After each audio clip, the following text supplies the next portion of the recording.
Planning Board meeting July 10th, 2018 will now come to order. Member Baker? Here. Member Downey? Here. Member Kami? Here. Member Joyce? Present. Member Hanez? All right, we're all present.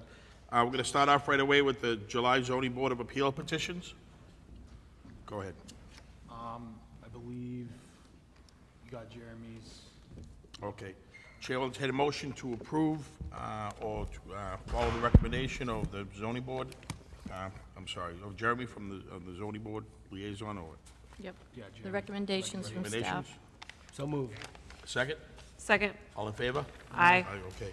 Request for minor modification, 2830 River Street. Go ahead. Thank you, Chairman Harnez.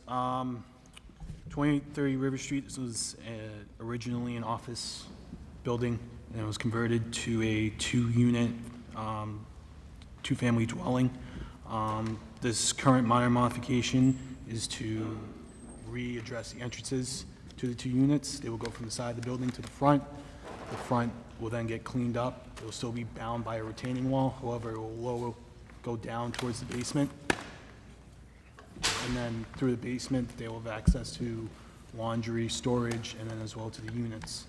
More so the minor modifications for the condition, specifically condition 42, is being changed from the attic and basement of the structure shall only be used for storage associated with the two residential units in the structure. The proposed condition would be the attic of the structure shall only be used for storage associated with the two residential units in the structure. The basement of the structure shall only be used for on-site laundry services, common pedestrian access to individual units, as well as storage associated with the two residential units in the structure. What's the department's recommendation on this? We're in favor of the minor modification. Okay, any questions, Member Baker? Member Downey? No. Member Kami? No questions. Member Joyce? No questions. I have none. Okay, Chair will entertain a motion to approve. Motion to approve the minor modifications for 28 to 30 River Street. Is there a second? Second. All in favor? Aye. Okay, request for as-built approval, surety release, 60 Pearl Street. Thank you, Chairman Harnez. Back on March 25th, 2014, Planning Board granted approval for the redevelopment of 4 existing parcels into one mixed-use development. The redevelopment features 16 one-bedroom units, 2 studio units, and 750 square feet of office space, as well as 1,500 square feet of retail/personal services space. There are also improvements made to the site's traffic circulation, drainage system, and landscape design. The site was built with minor deviations from approved plans per the applicant's engineer. They changed the location of the dumpster and provided screening for it. They changed a little bit of the lighting, and then the fire department had their own changes as well. Condition 48, I believe, remains unfulfilled. All other conditions have been completed. The planning board is holding $7,500 bond for as-built approval and dumpster screening. And do you want me to list the conditions recommended to survive? Yes, please. Conditions 1, 2, 5, 12, 21, 22, 23, 28, 29, 30, 32, 33, 34, 42, 43, 45, 46, 47, 48, 49, 50, 56, 57, 58, 59, 60, 61, 62, 63, 65, and 66 are recommended to be survived. Okay, any questions? Member Baker? None. Member Downey? No. Member Kami? No. Member Joyce? Just to clarify, sorry, Connor, if I missed this. So planning, the staff is in favor of release of the surety on this one? Yes. Okay. That's it. Okay, I have no questions. Chair will entertain a motion for the release as well as the survival of the itemized conditions. So moved. Is there a second? Second. All in favor? Aye. Okay. As-built, 725 Granite Street. Thank you, Chairman Harnez. This was a minor modification to the original decision back in 1989. It was for the applicant Kittle Land. They proposed the installation of a play area in back of the plaza. It did abut wetlands and was near the 100-foot buffer. but it was built without any deviation, with minor deviations, I should say. The parking layout was changed per the property owner. Property owner wanted dumpsters closer to their tenants, better for them, and it really was non-significant, those changes. The recommendations is to approve? Yes. Okay. Member Baker? Any questions? Nope. Member Downey? No questions. Member Kami? No questions. Member Joyce? No questions. I have none. Chair will entertain a motion. For the approval? The request for minor modifications, is that what it would be? Yes. That's file number 8913, Yes. as discussed, is, Is there a second on that motion? For as-built. For as-built? as yes. built, sorry. Yes. Is there a second on that motion? Yeah, second. All in favor? Aye. Aye. Okay, request for lot release, postal surety, White Hills 2 definitive subdivision, file 0402. If I may, Mr. Chairman, thank you. I think we're all familiar with White's Hill subdivision. The second phase is full throttle. Quite a bit of the public improvements have been completed. We had the original covenant instituted back in January of 2015. The original bond amount was set just over $1 million. Myself and also the town engineer have done inspections, reviewed all the conditions. At this point, we're recommending release of the 9 lots, the posting of $112,000, and the surety bond is outlined by the town engineer. And prior to release of the certificate of lot release, we're asking for compliance with conditions 14B, 24, 25, 43, 45, 46, 47, 54, 61, 67, and 73. Most of those are related to easements. They're related to the homeowners association, and we just want to make sure that those encumbrances and documents are in place prior to change of ownership of the 9 lots. Mr. Chairman, thank you. Member Baker, any questions? No questions? Member Downey, any questions? No. Member Kami, any questions?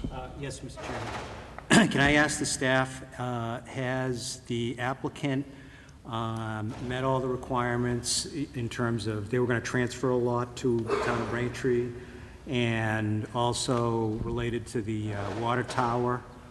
Has that all taken place? Yes, so the transferred title, I can't remember exact, I believe it was lots 10 through 17. It was about 5 or so acres up to the water tower.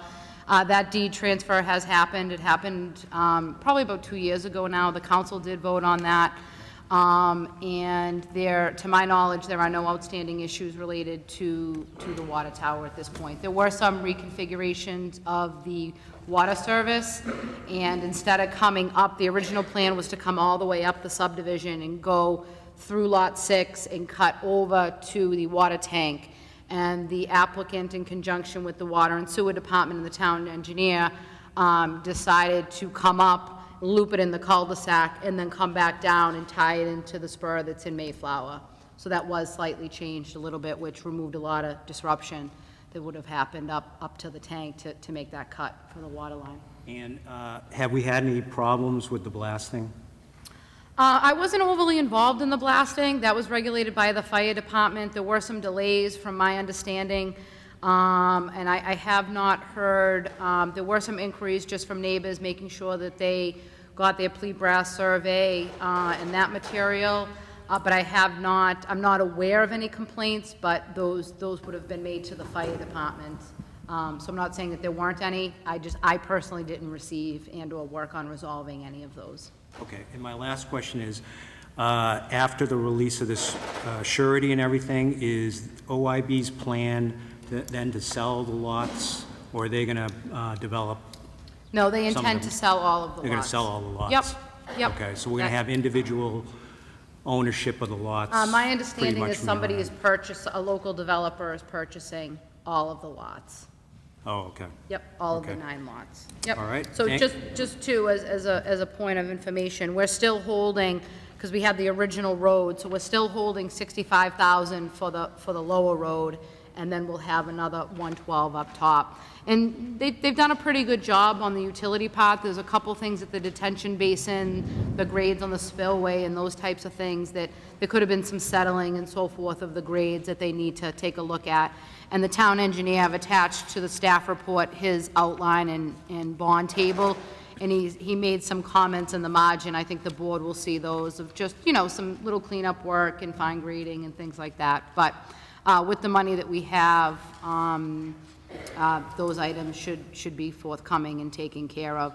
Also, to point out to the board that, if you recall, several of these lots have some significant topographical changes, so I wouldn't be surprised if we have some grading permits forthcoming. I've encouraged them to look at this as a whole and to come in with one master grading permit.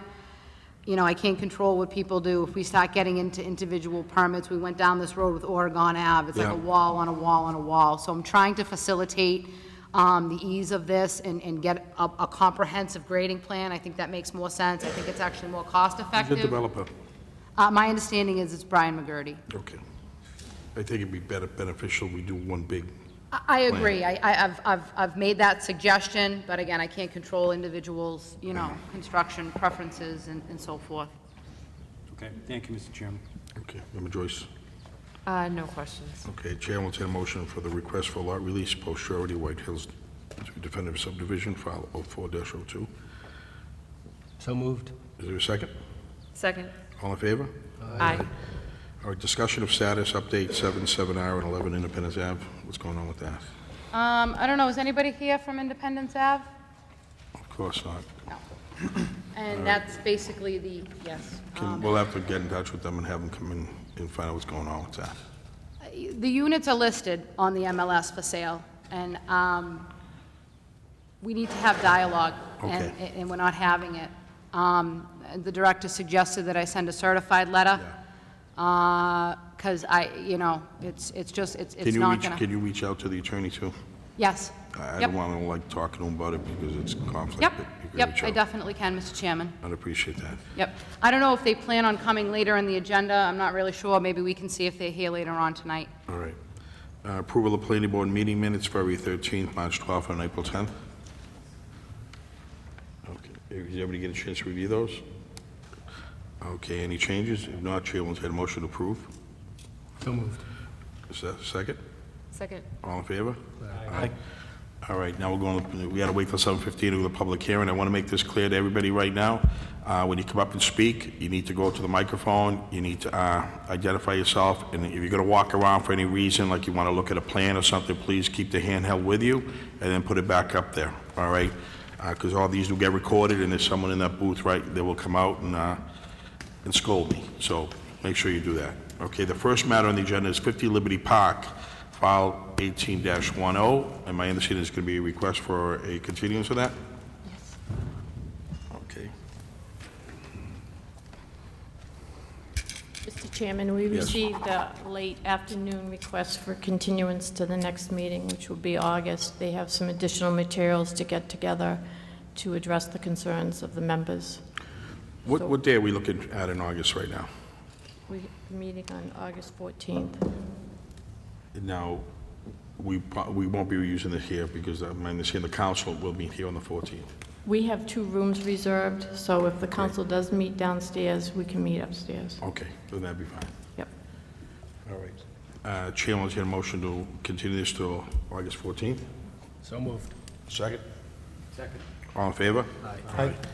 Okay, I'm going to go down the list of matters to being continued first before we get into anything else. 530 West Street, file 1814. Mr. Chairman? Yes. We actually had a flaw in the advertising, so that will just be re-advertised, not continued. We're not opening the hearing. Attorney Johnson is here for his client, so that will be re-advertised for the 14th. Okay, so we don't need a motion. We don't need anything, No just a motion, point of okay. information. So that'll Thank be you. August 14th. Thank you. Yeah. All right, 639 Washington Street, file 18-13. We're going to Oh, continue. I'm sorry, Mr. Chairman, yes. So as you can see here, we have 2 applications listed. 1813 is the new application. As this board knows, we're waiting for the alternate member, which my understanding is they probably won't be here in August because of the meeting dates, so that will be September. I will inform Attorney Phelan of that. And then 1705, he has submitted a continuance request for that matter as well. He will withdraw that when the new member is in place. I understand his position. He wants to keep both. So a continuation for both to August. September? Chairman. Is it August, September? You want to do September? Let's do it to August, just in Okay. case, and then we can always, that's all he asked for, so Okay. we can always do it again. Chair will take a motion to continue both matters to August 14th. So moved. Second? Second. All in favor? Aye. Okay. Just for the record, we do have a new member, Philip Baker, who has, through the Mullen Rule, has made himself familiar with all the public hearings that have already been open. I just want to put that on the record. All right, the next matter on the agenda, public hearing, will be 1515 Washer Street, file 18-15. I'm not sure the applicant's here. The applicant's not here. Okay. Want to go to the 236, 240? Yeah, we're going to skip over 236, 240 Wood Road, special permit, site plan review, Logan Communications applicant.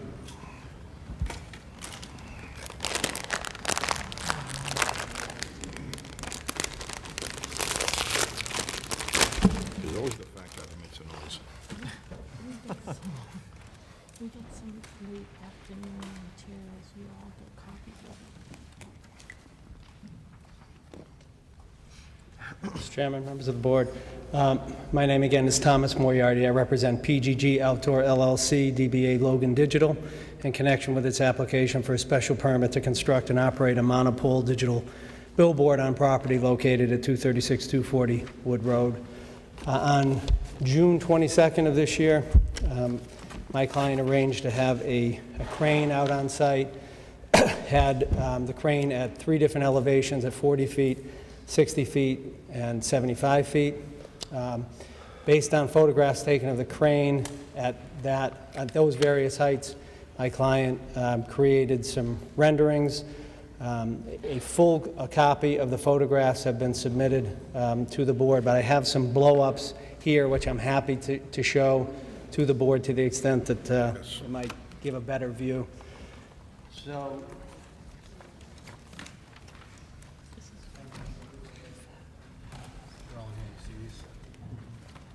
Yeah. Can you use the microphone for... Yeah, keep the microphone, the hand microphone. pay Yes, attention to please. that. So the first renderings are all at 60 feet. This first view is from cars traveling north on Route 93. Second one is cars traveling south on 93. This is at 60 feet. You can barely make out the sign there. The next view, I believe, is from the 110 grill on the other side of the highway. The next view is going to be from Wood Road, the highway, obviously on the left, traveling essentially west on Wood Road. And the last view is going to be on Wood Road, traveling east. And you can see the sign below the tree line. The next set of blown-up renderings is at 75 feet. The board has seen some of this perspective at earlier hearings. But this is a view, again, traveling north on 93. This is traveling south on 93 at 75 feet. Next view is, again, traveling south on 93, but just closer to the sign. Another shot from the 110 grill on the other side of the highway is again at 75. And then 2 views from Wood Road. This is traveling with the highway obviously on the left, essentially traveling west. And the next view is from Wood Road, traveling east. And all of those blow-ups are in the package that was submitted, but there are extra or additional photos as well.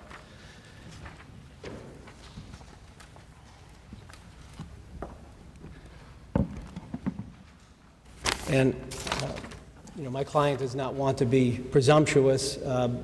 If the board is inclined to further consider the application, we have not had an opportunity to look at conditions. I don't know if the board is at that place, but obviously if the board is considering the application affirmatively, we'd like the opportunity to review conditions before we end the public hearing. Sure. And be able to comment on that. Sure. And I understand that's presumptuous. Oh, no, it's not. But What I'm going to do is I'm going to open up the public first, see if they want to speak, and then I'll take it up with the board. Thank If anybody from the public wishes to come up and speak, if you do so, please identify yourself, come to the podium.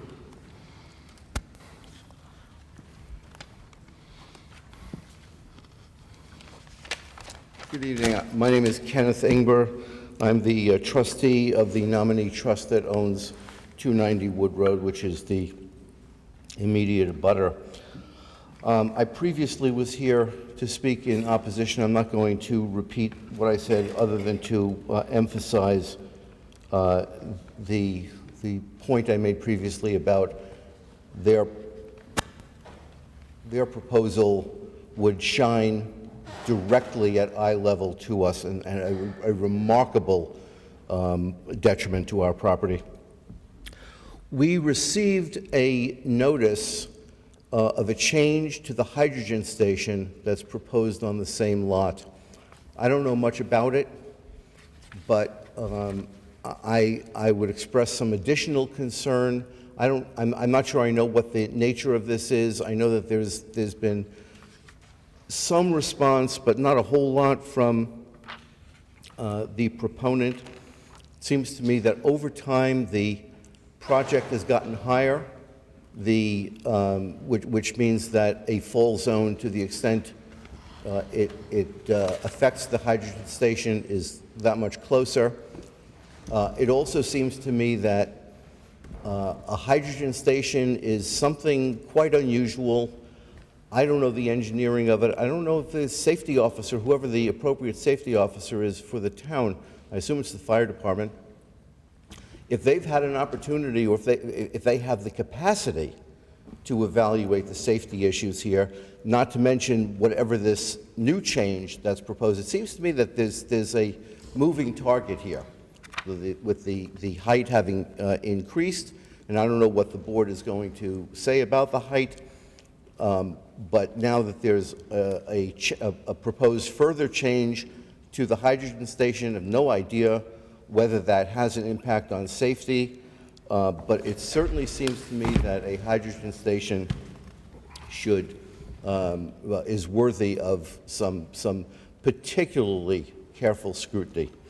One other thing that is new, we appeared before the zoning board. This board is aware of it, at least the planning staff is aware of it. And in opposition to our zoning relief, the proponents spoke against us, and they told the zoning board that they need no zoning relief. I've seen older plans of this property, and it appeared that some of the dimensional requirements were just at the compliance level, and anything else that was added to this property would require zoning relief, probably a variance. They said no. I think the board ought to be exploring that because it doesn't make sense based on the plans that I've seen. I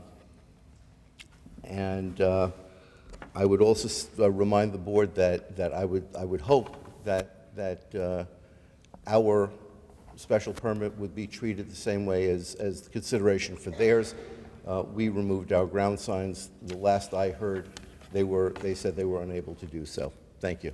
Mr. Chairman, can I ask a question? Yes. Okay. Mr. Ingber, I'm sorry. Could I just ask you a question? Yeah, thank you. Since we last spoke to you and passed the special permit, where are you now in terms of any actions that your client has taken relative to the billboard? We received the finding from the zoning board. There's a draft decision which I'm in the process of reviewing, and we are in contact now with the Office of Outdoor Advertising for the state permit. Okay, thank you, sir. Thank you. Yes, please.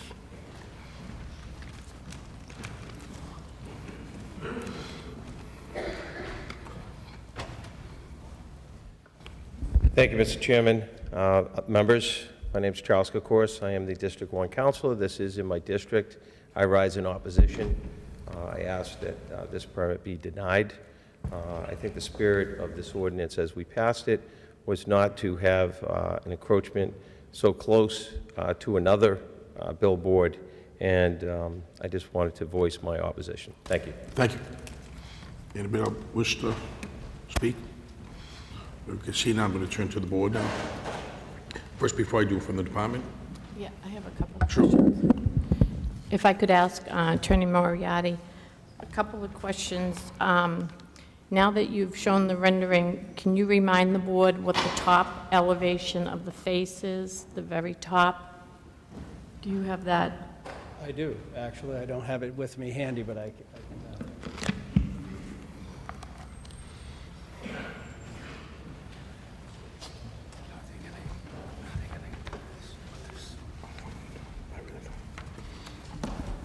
I want to say 114, but I don't want to guess. The reason to the board members I'm asking this question is so that visually, even though we've seen the rendering, to give you an idea, the top of that sign in comparison to the sign at 290 Wood Road. So ground elevation is actually at 114 there, or 115. The sign elevation is at 190.6, and the sign height is obviously at 75. It was depicted at 60 feet as well, but at 75 feet, it's at 190.6. So if I can, through the chairman, in response to Mr. Attorney Ingeberg's comment, the elevation that shows it from 290 Wood Road is at what height? Is it 75 or 60? It's the second to last page in your handout. It doesn't. You have a view that says from Wood Road? Of ours, Yes. it's at, The second to last page in this would be at document. 60. I think it's 75, Christine. You get 75? I think. It wasn't labeled on. It's,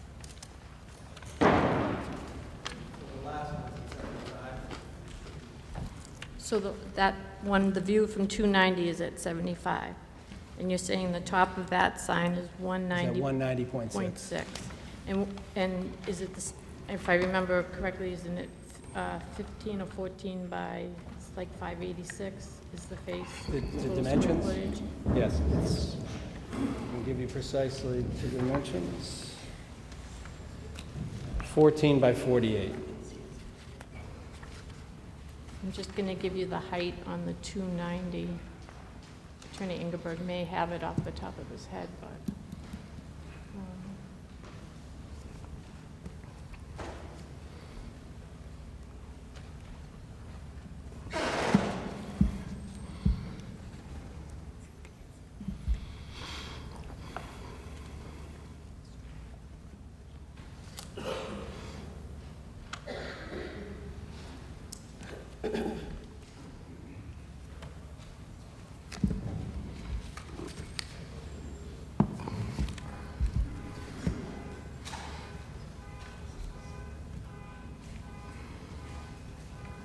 Actually, I thought I had it here. I just wanted you to be able to compare the two, the height at 236 and 40 to the other one, so it'll take me a minute to find it. Sure. And I'll get back to you on that question.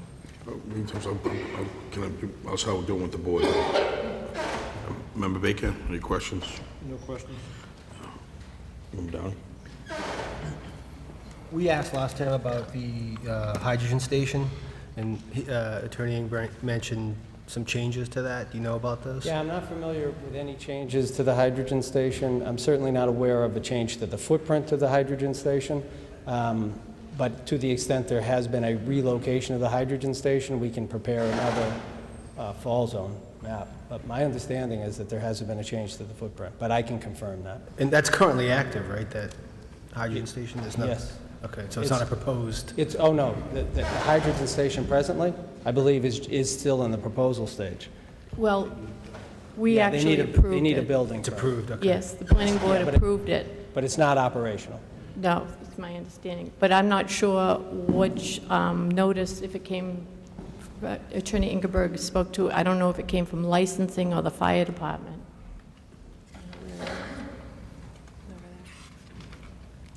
Attorney Ingeberg, can you answer that question, your notice that you received? No, from there. Let me see if I can find it on my phone.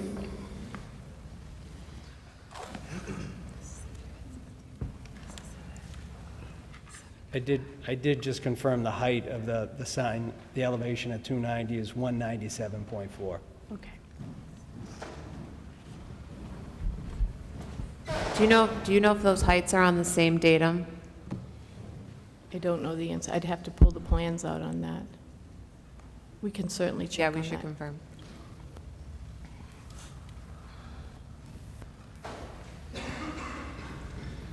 The department didn't receive any notice, that's why I think you should know where it came from. Yeah.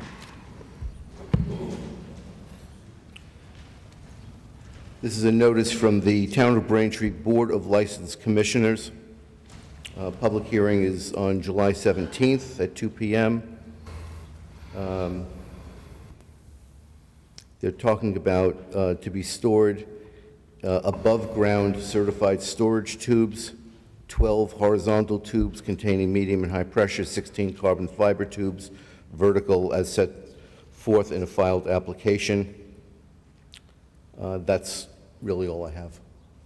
So the licensing board is usually the approval body for any storage permits. And I'm informed by the Landlord's Council that that does not represent a change to the project. That's simply the next step in the process. So the fall zone, Is not impacted. okay.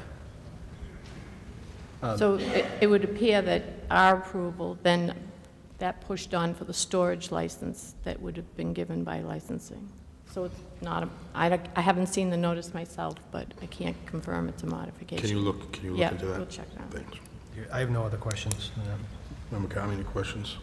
Sure. Just to follow up on what Member Downey was saying, it would seem to me that the licensing board would have an interest that, you know, you've proposed a billboard, and despite the fact that it doesn't perhaps, you know, fall in the fall zone, it does add a level of complexity. So I'm just asking, Counselor, is the licensing board aware of this application that you have before us, and have they considered the potential impact of it?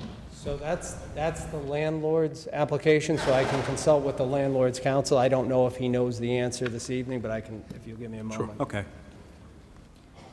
So in response to Member McCamey, we will talk with licensing and find out and make sure that they know that there's an application. So council is unaware if they are presently aware of the sign, but he represents that he will bring it to their attention at the Okay. next at the hearing. It just makes me very uneasy that here you have an application, and all of a sudden something could be added, which is an important factor. Yep.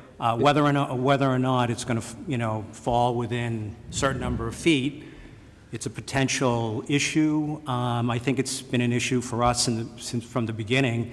You know, just you're adding complexity to the project. Yes. I presume that they would be inquiring of those features anyway, but it will specifically be brought to their attention. I will just say, you know, again, it adds a level of uncertainty and complexity and risk when we look at it from the billboard standpoint, despite all, you know, well, it's only 75-foot fall zone or whatever it is. It's in the back of your mind. So, okay. Understood. Moving on to the next question. As you know, we've talked in the past about the height. Now that I see some of the pictures, it would have been nice maybe to have one picture with all the different heights superimposed. But when I look at the 60-foot one, you know, it's not unreasonable. So I'm going to ask you again, what is your stance on the height? As we've said from the very beginning, you know, we thought 75 was excessive from the start. Yes. So I've spoken to my client about that. The obstruction, the level of obstruction at 60 feet from the highway view makes it untenable from their perspective. And we understand completely the board's position with regard to the height. Okay. It doesn't make... Again, it's a negative, in my opinion, in terms of your application, but that's just me speaking. No, understood. And then my, another question is, when I look at the sign relative to the lumber liquidator sign, is there any intention of taking the lumber liquidator sign down, you know, just as the other applicant took down some signs? Have you reviewed that issue? So there were two signs there. There's a lumber liquidator sign and another sign. I can't recall what's depicted on that sign. We've consulted with the landlord. The landlord is able to take down one of the signs, not the lumber liquidator sign. Okay. Again, that seems, you know, not positive, since it's directly in front of your sign and would seem to obscure it somewhat and clutters it. You know, part of this whole thing with the signs is, how many do we need?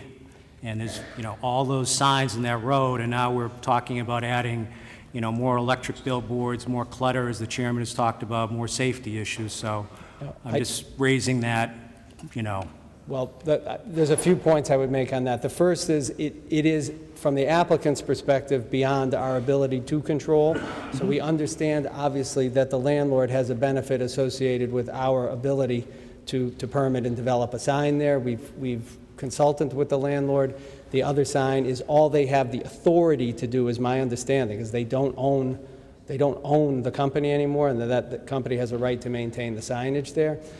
I understand that the bylaw was drafted in such a way as to limit, you know, signage, even though the intention was to develop an area in which digital signs could be installed. The bylaw specifically addresses this.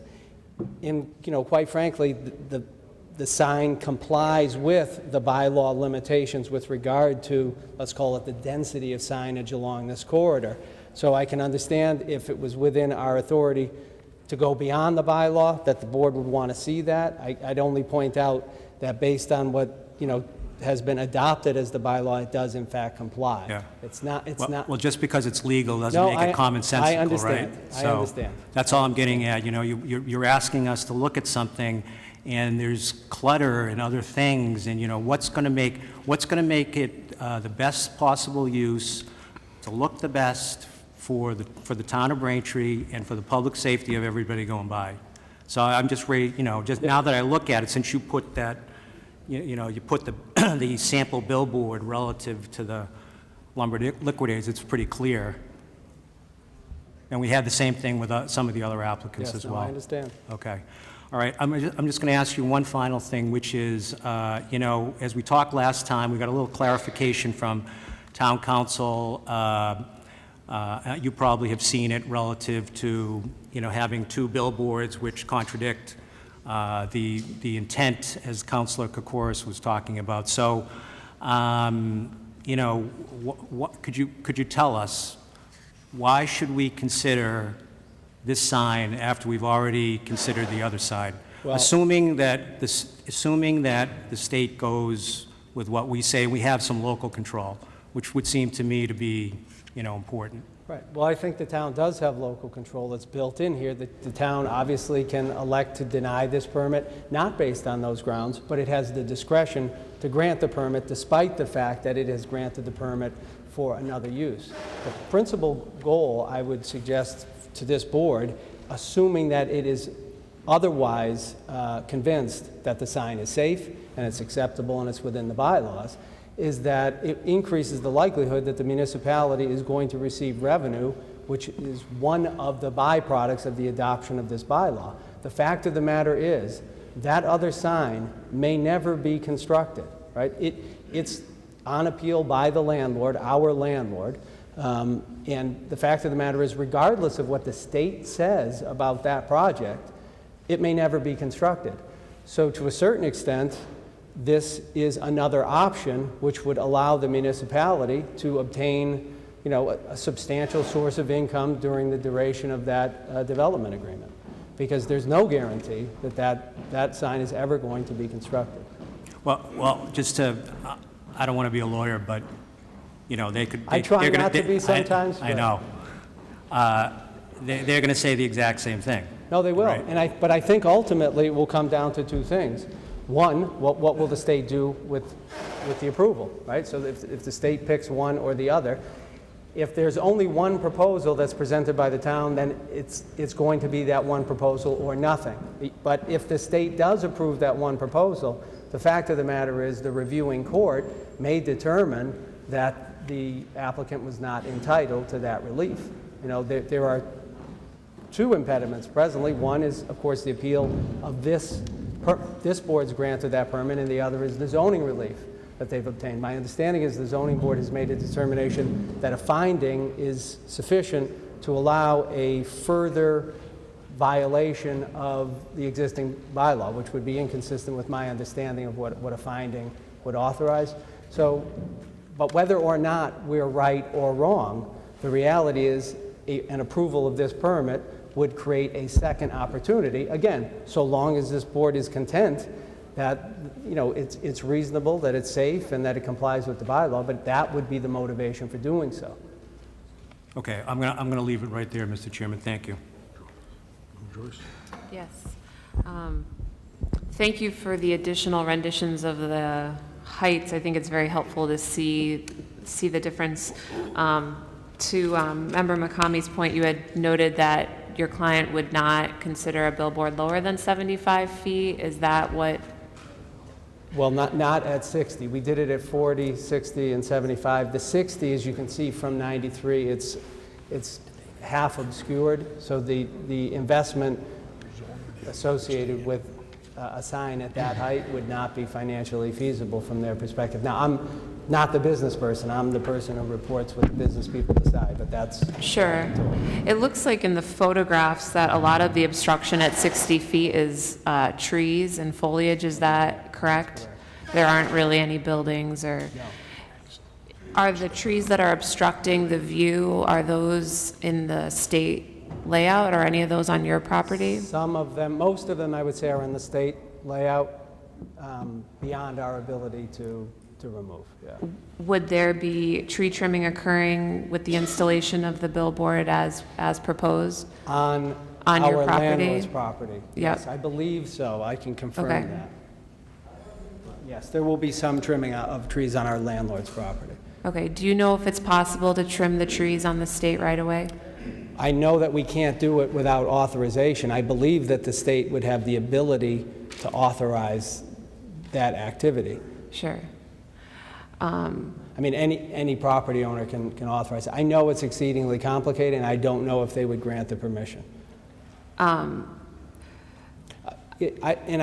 could say, I could touch base with my client to see if the permission has been requested. I don't know if they've even talked to the state about it, if you'd give me one moment. I think as far as the height is concerned, and given what the, if there were obstructions at 60 feet from buildings and other signs, I would be more understanding of why the sign couldn't be at 60 feet, but if there's obstructions for trees and it's possible to trim, I mean, I think anything we can do to reduce the height of the sign, I think would be better. So, even if you could come down 5 or 10 feet, maybe it's not 60, but maybe it's 65, I think some effort to bring that sign height down, I think would be favorable. Okay. So that's my concern. All right. This leaves us with a couple of questions. One of them is the hydrogen thing. So you're gonna get us all the information we need? Or?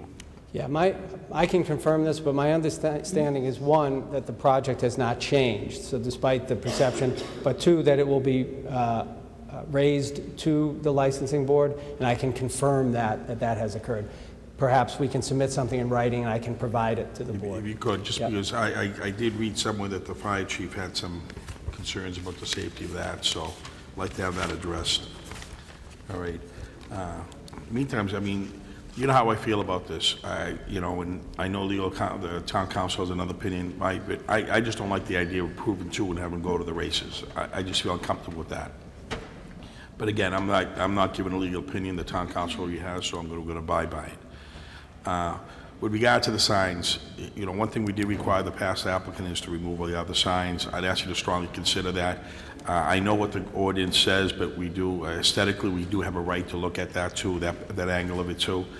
So they can somehow come to some sort of maybe a better, I'm going to say bluntly, a better resolution than other than we just can't do anything. You got to do something, because we're having all applicants live up to some sort of standard. We can't just say, okay, you don't have to live up to it. I don't feel comfortable with that. But other than that, my own one issue was a safety issue, but you're going to find that out about the hydrogen thing. First of all, I didn't know it was, I guess I should have looked carefully. I didn't even know it was there. I didn't know that was going to be an issue, so that kind of falls on me, so. So, just to be clear, Mr. Chairman, we did disclose the existing... No, like I'm saying, it falls on me. It wasn't you. You've always been up front, so I have no problem with that at all. But I'd like to proceed to get more information on that. Understood. Would you have a problem coming back in August? I'll come back whenever you tell me to come back, Mr. Chairman. Of course you will. You know, can we do August? Sure. Would you mind? And then Load it up. probably at that point start wrapping it up, and we'll start Understood. moving. I All will right. be here. Thank you, Yeah, Mr. Chairman. exactly, yeah. Is that okay? Yes, All right. absolutely. Thank you, Mr. August. Chairman. We need to sign. Okay, you sign that? August 14th? Yeah, so we'll need a motion to continue. The chair will say the motion continue to August 14th. So moved. Second? Second. All in favor? Aye. Thank you. Thanks. Next matter, we're going to go back to 1515 Washington Street. He's here. I'm going to recuse myself from this one. Okay, thank you. No, it's okay. Okay.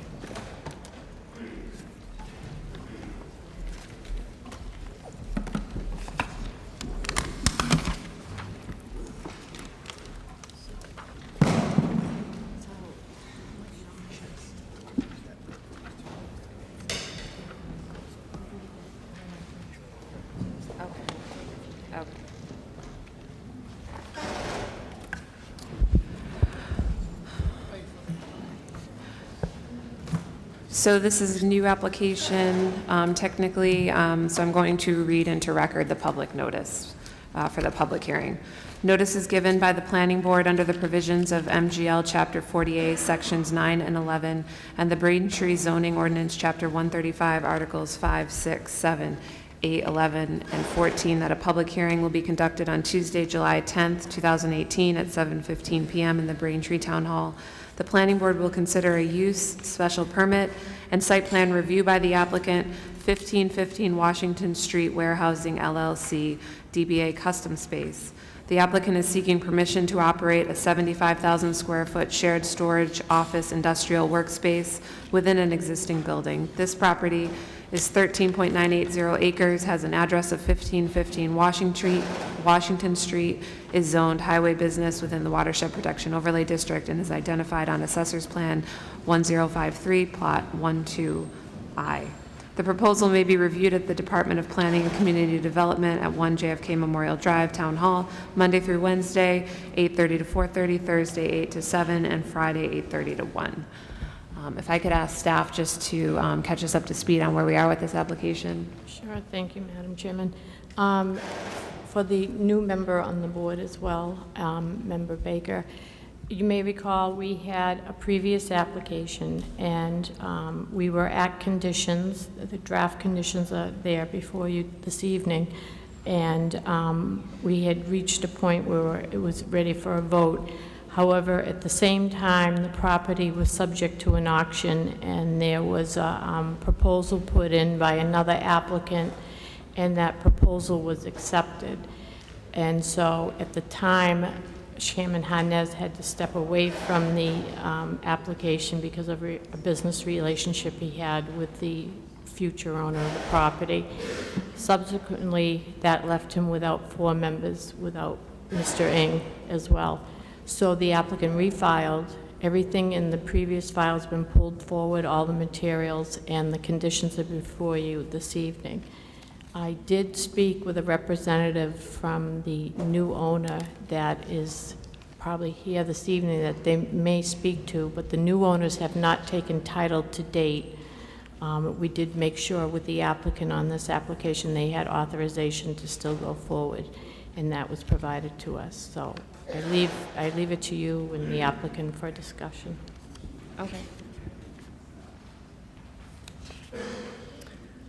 Good evening, Board. Most of you have already heard my spiel, so I'll try to keep it brief and allow questions for Mr. Baker. My name is Kevin Petrovich. I'm one of the two owners of Custom Space. We're proposing a special use permit for 1515 Washington Street to open a custom space location within the existing warehouse structure. Custom Space provides warehouse, storage, and office space for small businesses. Basically, we take older industrial buildings and repurpose them to serve the needs of small businesses. We do this by partitioning the space and adding shared amenities like Wi-Fi, forklifts, conference rooms, and then re-renting out the space to small businesses who can use it. I'm sure many of you are familiar with WeWork, Regus, or other co-working space companies. This is like that, but for industrial.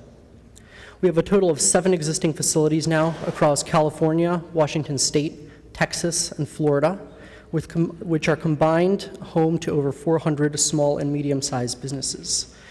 We're a segment of the market whose needs are not well met by any other type of industrial or commercial space. So we expect this location to attract businesses from the surrounding area, not just in Braintree, to the facility. And with that, I will turn around and answer questions. Okay. Should we open it up to the public? If there's any public comment, yeah. All right, I'll open it up to the public first. If there's anyone here from the public that wishes to ask any questions or speak to this, may you please come forward, identify yourself, and ask away. Hi, my name is Brian Giudicelli. I represent Foxrock Properties, the new owner of the property. I have a prepared statement that I can hand out if you wish. Sure. How many copies would you guys like? Just maybe 5. Thank you very much.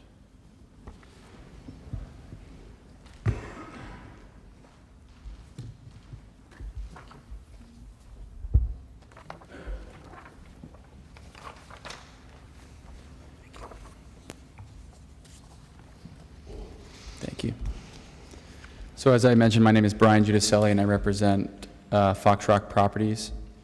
The Planning Board has asked whether Foxrock Properties, the new owner of 1515 Washington Street, supports the tenant's intended use as written in the lease. Now, this isn't as simple a question as it seems because we were not involved, as was previously mentioned, with the lease agreement and the signing of the lease and the due diligence on the prospective tenant because this lease was signed prior to us purchasing the property. Additionally, as you may know, the tenant's intended use of the space is to sub-license the space to dozens of smaller third parties to whom we do not have direct oversight. This use is novel and, in our opinion, less controllable than a traditional lease, so it requires us to take extra care to determine whether or not we should support this lease and this use. So we've dedicated weeks of resources in an attempt to assess whether or not we can support the use, and after much consideration, we do not support the use as it's currently written in the lease. The lease was an agreement between the landlord at the time, LNR, who was an absentee special servicer in Florida, and the tenant, Custom Space, a company based in San Francisco. These two parties do not have a local presence here in the Commonwealth, let alone the South Shore and Braintree. Foxrock, on the other hand, does have a strong presence here in the South Shore and our landowners in Braintree. We own more than 25 properties on the South Shore and our landowners in Braintree, as I mentioned. We're committed to being positive local citizens and upholding the interests of the town of Braintree in relation to any property that we own. Our goal with any lease is to make certain that the use in this property is aligned with our organization's values and the values of the town where we operate. For example, we would not support a marijuana growth or distribution facility use, even if it were a legal use of the space under Massachusetts law. Additionally, we would not support the storage of gasoline or oil on the premises due to the potential environmental issues that may arise from such use. These are just a couple of examples of the uses that the tenant may pursue or sub-licensor of the tenant may pursue for the next 20 years under the current lease as it's written. We've made a list of all the terms in the current lease that define the allowed and prohibited uses, and I've made copies if you want to review it. And I believe you'll be shocked by how vague these lease terms are. This is basically our main cause for concern with the lease. We've made several efforts to come to a solution with the tenant, and upon raising these concerns to the tenant, we were provided a document by Kevin Petrovich, which he has also prepared for the board, I believe shown to you at some point in prior meetings or perhaps today, which lists the supposed uses that are allowed and restricted by the tenant's business. We're generally comfortable with the uses as listed in this document. However, the main issue is that this list does not comport with the allowed and restricted uses as written in the lease. Fox Rock has made attempts to amend the lease, but the prospective tenant has not been cooperative. There's reason for us to be particularly worried about their intended use of this space, because in the course of Fox Rock's conversations with the prospective tenant threatened to withdraw their application for a special permit to force Fox Rock to quote-unquote immediately commence the tenant improvements, which we have estimated to be roughly $800,000. We're unsure if this means that the tenant intends to subvert the special permit requirement or if the tenant intends to change their business plan at the 11th hour, but it's clear in our opinion that the tenant does not respect the special permit process, as they have actively tried to find a way around it. I'm not sure if this leaves anyone else in the room scratching their heads, but it certainly leaves us curious about their intentions and their ability to proceed in good faith. Because of these actions that we have witnessed firsthand, we're concerned that the tenant might allow on these premises something that would be fully within their right given the vague lease terms, but would be an unsavory use.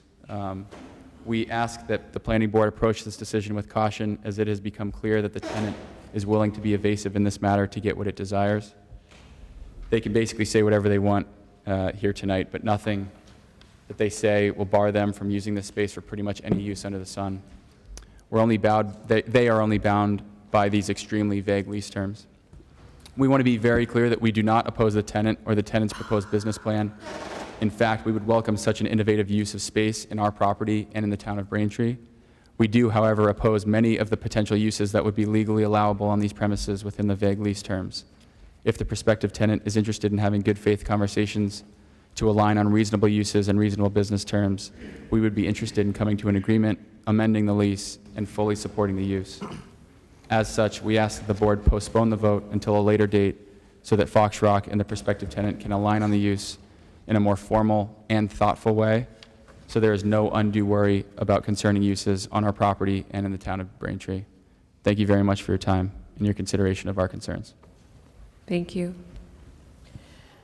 If I may, Madam Chairman, first of all, some of the prior speakers' comments have been addressed in the conditions, as you'll see.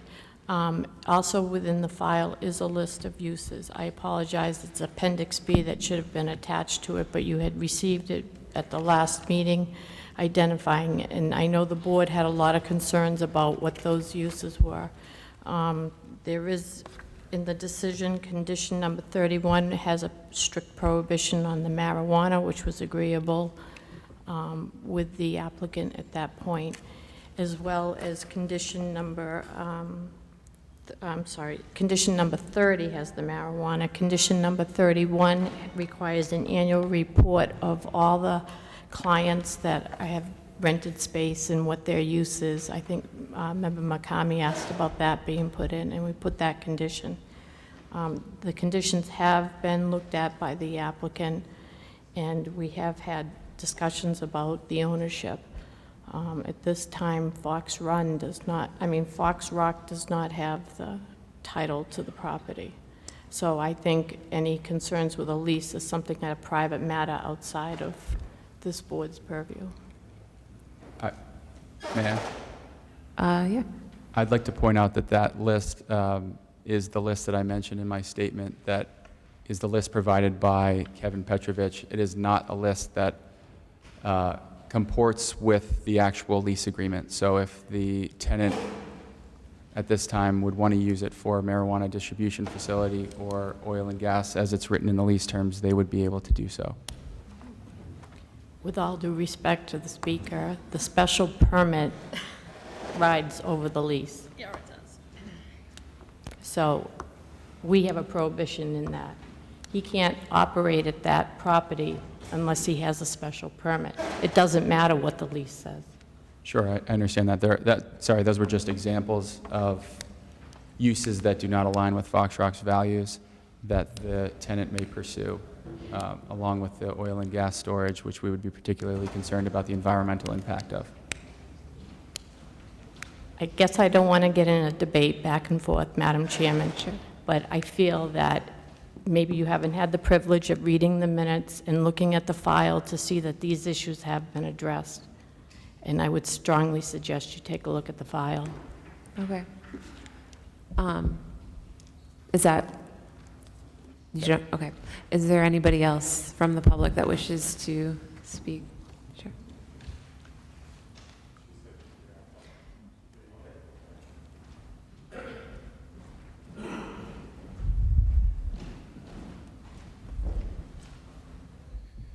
Once again, thank you, Madam Chairperson. Charles Kokoris, District 1 Counselor. I would say that we have a very unique situation here, and it seems to me that it makes me uncomfortable having a business go into a location that the owner is not comfortable with, because I think that relationship is going to affect the relationship with the town, and maybe there was some discussion before that I've had in regards to what can go in there. It's kind of open-ended. I think personally that at this point, the most prudent thing is for the applicant to withdraw without prejudice and come back once they have worked out their differences, because it doesn't do the town any good to have an applicant that has a property owner, a new property owner, that doesn't agree with the use that they want to put there because it's too open-ended. So I would ask that the applicant withdraw without prejudice, and if they don't, I think that I would hope that this board would deny their application. Thank you. Thank you. Is there anybody else from the public who wishes to address this matter? Any questions? No. I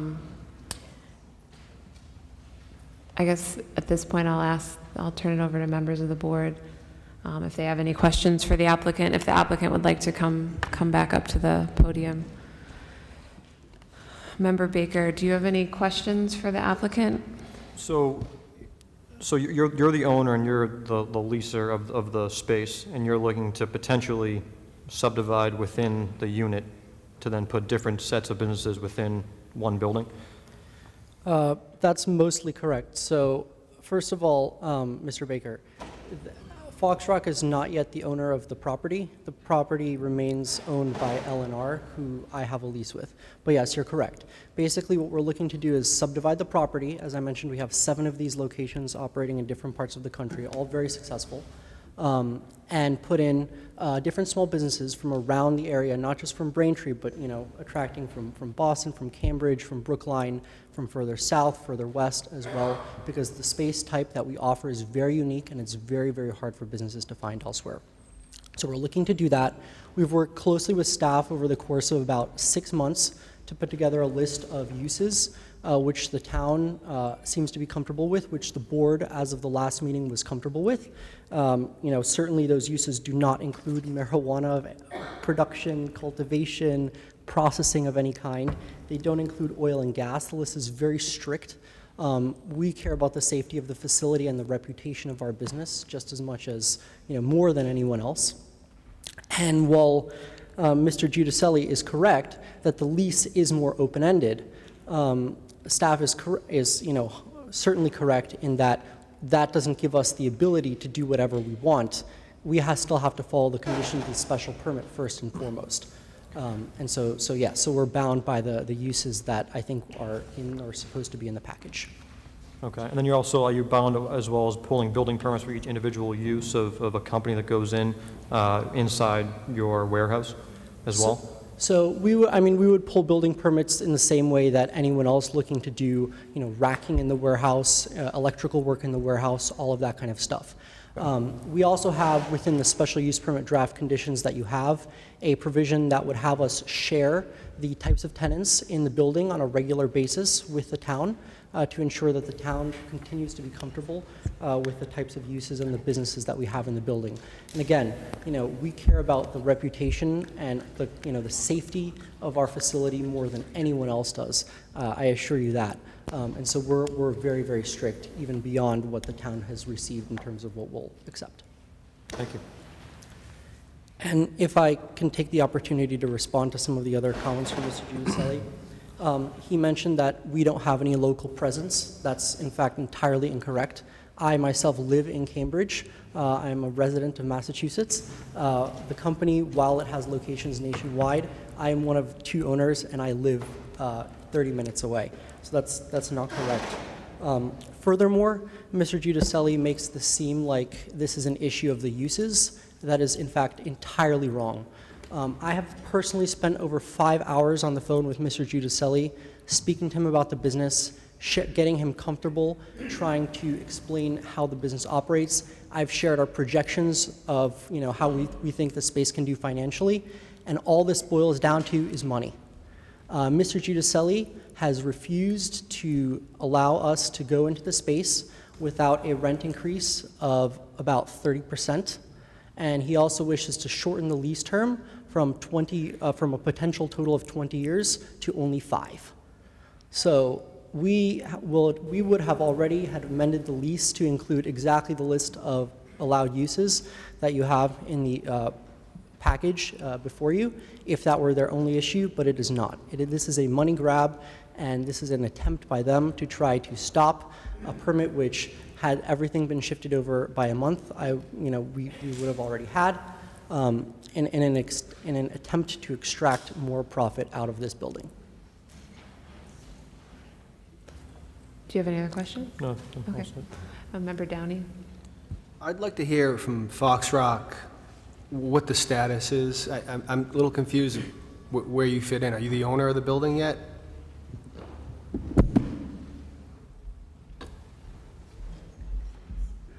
We won the auction, and we expect to close in early August on the property. Okay, so you're not currently the owner of the building? That is correct, but we are long-term holders, family office. We own 25-plus properties, and we Understood. have a long-term 100-year horizon, so we plan to own this property for a long time, and we would like to have strong relationships with our tenants.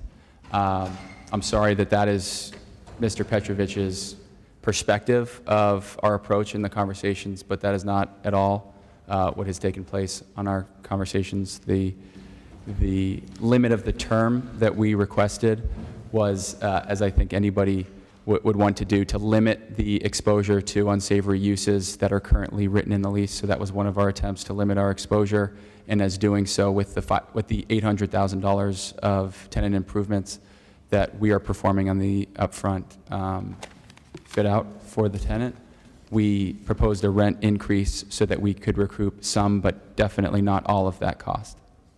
That is the nature of the economic terms that we've discussed. Okay. It just seems some of these issues, A, don't concern us as the planning board, and B, are in the future out in the ether, because you're not currently the owner of the building. So I don't know that, what good it does us talking about it. What I'd like to know from Mr. I forget his name, Petrovic, is that your name, sir? Can you come over here? Sorry. Kevin Petrovic, I'm sorry. We talked about the lease last time, and you were good enough to give us a copy of that, which I don't have in front of me. But just refresh my memory on the ability to sublease or get tenants in there. I guess our concern would be you abide by these conditions. The people you're renting to, what are the limits on them? Yeah, certainly. So again, like I said, we care about the facility and what's happening inside it more than anyone else. And we do conduct, we have the right in our lease document to conduct inspections of the units, and to look inside and to monitor the use. we'd be happy, we have nothing to hide. We'd be happy to send, a list of the businesses in the building every month if the board wanted to. Well, I guess my question is, do they have the ability to then lease their space? Absolutely not. Or to lend lease or do anything? Absolutely not, no. Okay. It stops one layer down from me. I remember we talked about this, but it was a couple months ago, so I'm just refreshing my memory. You said you have other facilities, and I'll take exception to your comment that Cambridge is 30 minutes away, by the way. But anyway, you had other facilities nationwide, correct? Yes, And 7 of them. 7 of them. And similar setups as far as the leases go and conditions and so forth? Yeah, most municipalities don't require a use permit for a warehouse to be used as a warehouse, but exactly the same kind of setup, exactly the same lease from us to our customers, and very much the same restrictions in terms of what types of customers we have in the buildings. Obviously, if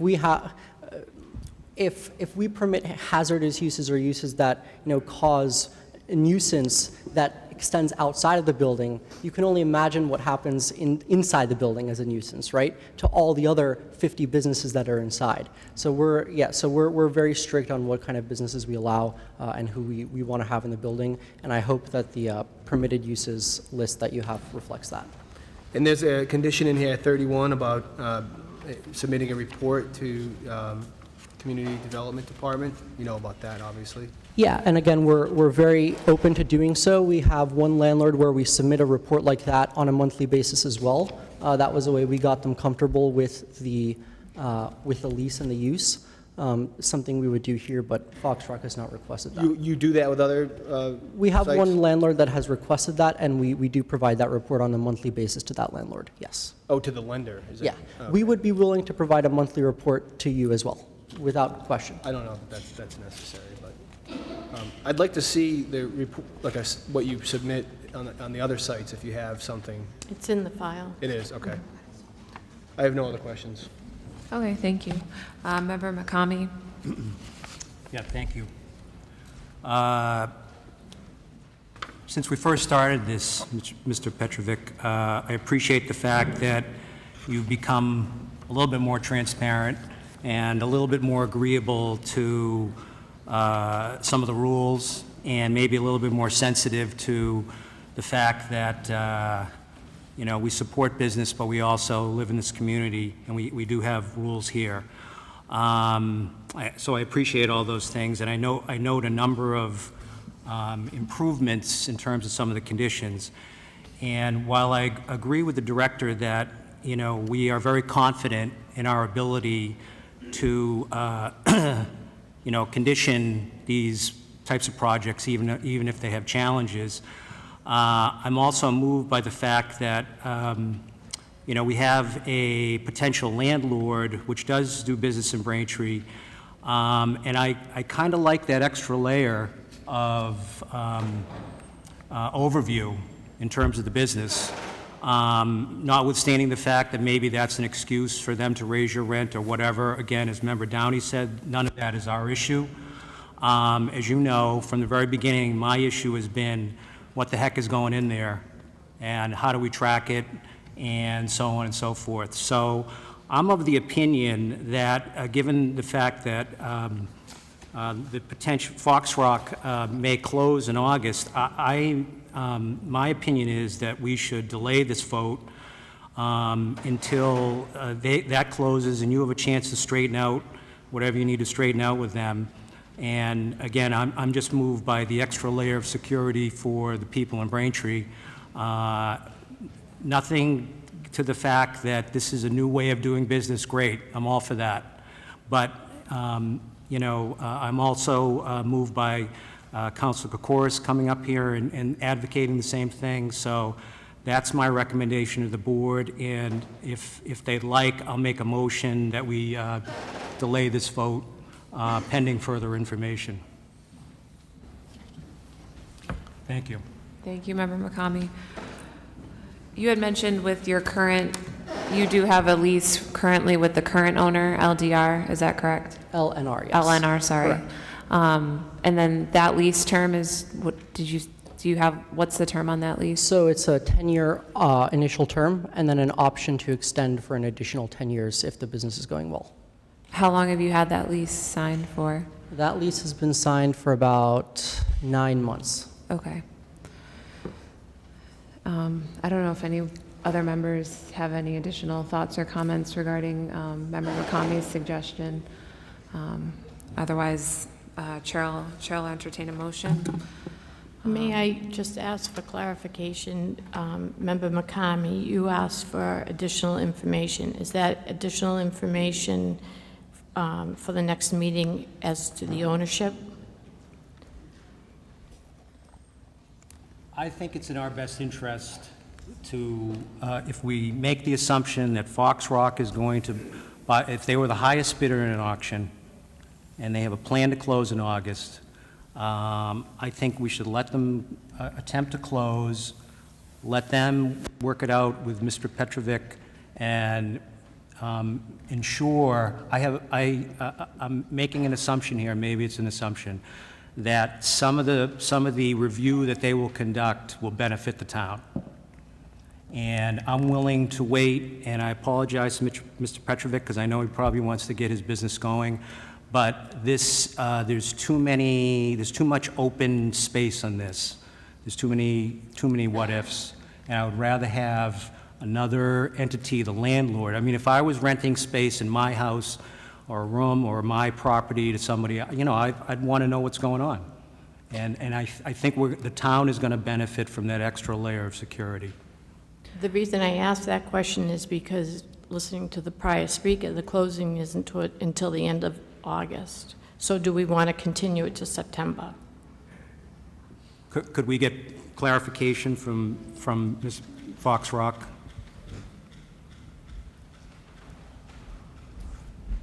We expect to close in early August. I believe August 3rd is the I'm date. sorry, then I misunderstood you. I thought you said late August.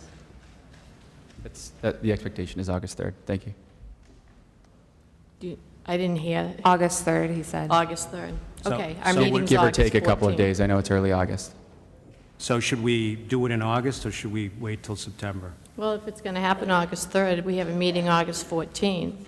If it's not done by then it would, I guess you'll want to continue it. But I just want a clarification as to what that additional information is that you're looking for, because everything that had been asked before has been provided. I So it's- understand, but... It's just the ownership issue. Right. So here's what I suggest. We give them until our meeting in September. If it's not concluded by then we can certainly move forward. I have confidence that, you know, we've put enough into the order of conditions. But again, I just think, given what we've heard so far, if we can benefit the town from an extra layer of overview, if you will, I'm for that.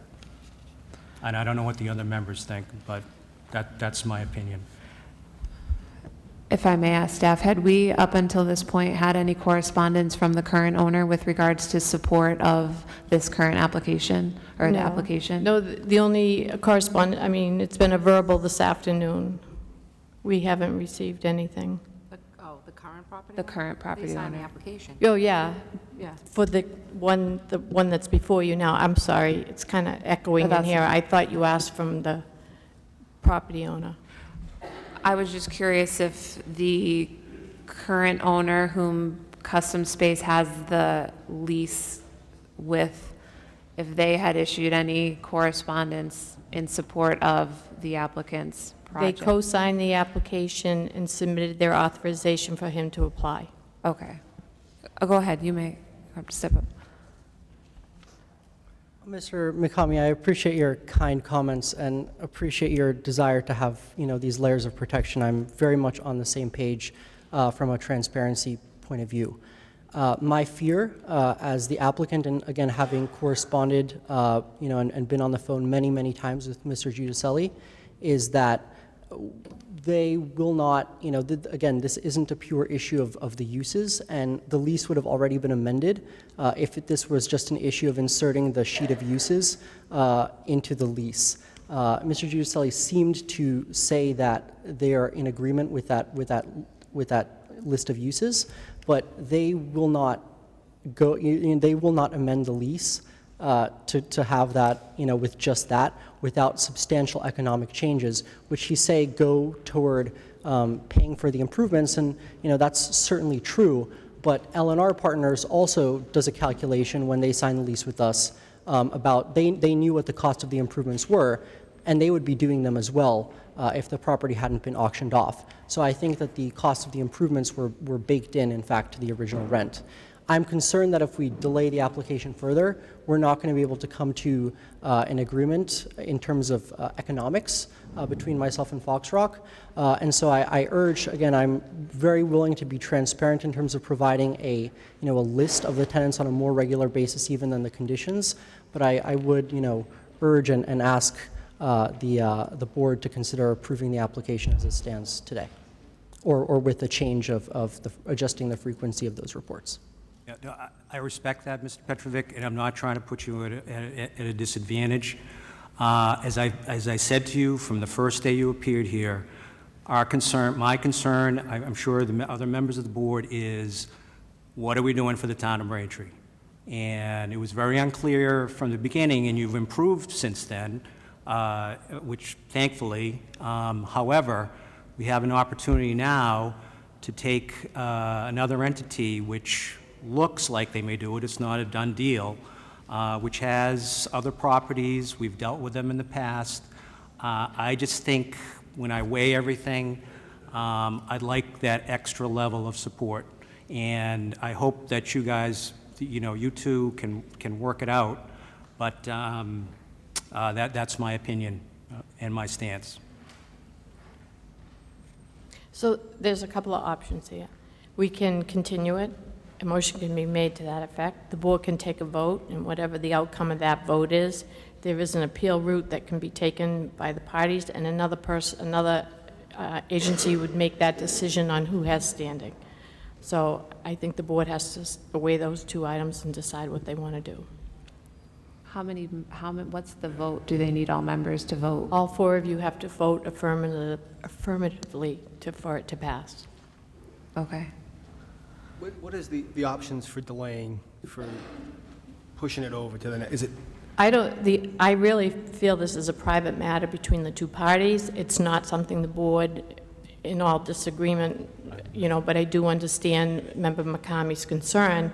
I feel we've addressed those as to the special permit use. We don't get involved in leases and the monetary end of it. Yeah, I'm afraid of, though, if we go, I think you said September, was that the proposed motion?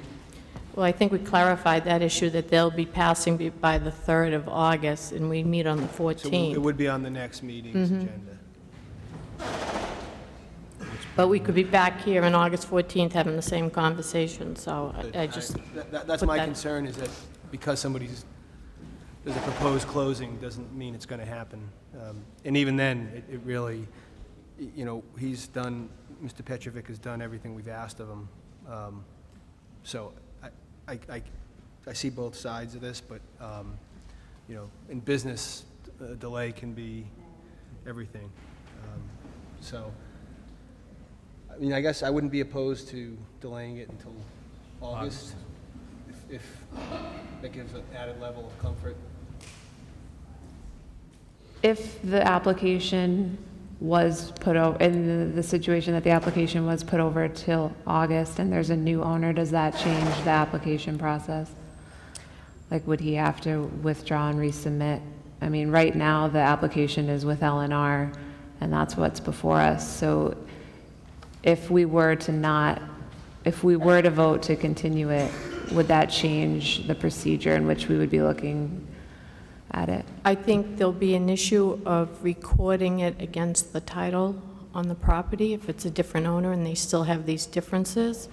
But at the time of application, they are the owner of record. Title has not been taken by the other entity. The other entity does have the ability to appeal this decision if they want. The other entity being? Being the proposed purchaser. Okay. can appeal the decision regardless of which And then the way. courts will decide who has standing, not the town. Okay. And if L&R still owned it and Fox Rock didn't, then Fox Rock couldn't appeal it. That's a question for the courts. Yeesh. May I also add that I'm in a position of very little leverage because the lease has the ability for the landlord or myself to cancel if the permit isn't obtained in a set amount of time, and that amount of time is approaching. And so I suspect that even if Fox Rock does close on the property, it will be very hard because I'm negotiating from a position of weakness because they can exercise the option to cancel and, force me back to the table from that perspective. So I urge the board to consider that. And I do believe that, if we do continue to whether it's August or September, we'll just find ourselves in the same place where we're discussing, that there's no agreement to amending the lease. But in fact, as the staff has said, the special use permit is in fact overriding and superior in strength or in authority to the lease when it comes to the use. Could we put a condition in there that any change of ownership in terms of the property, we can conduct another review or have Well, additional? the permit runs with the property. We have a condition in there that it passes on to the successor of the property. Well, what I'm getting at is, if Fox Rock comes in and says, here's 10 things you can't do in the property, can we put that into the special permit? The best thing that we can do at that point is that he'd have to come back and modify the special permit with the approval of Fox Rock.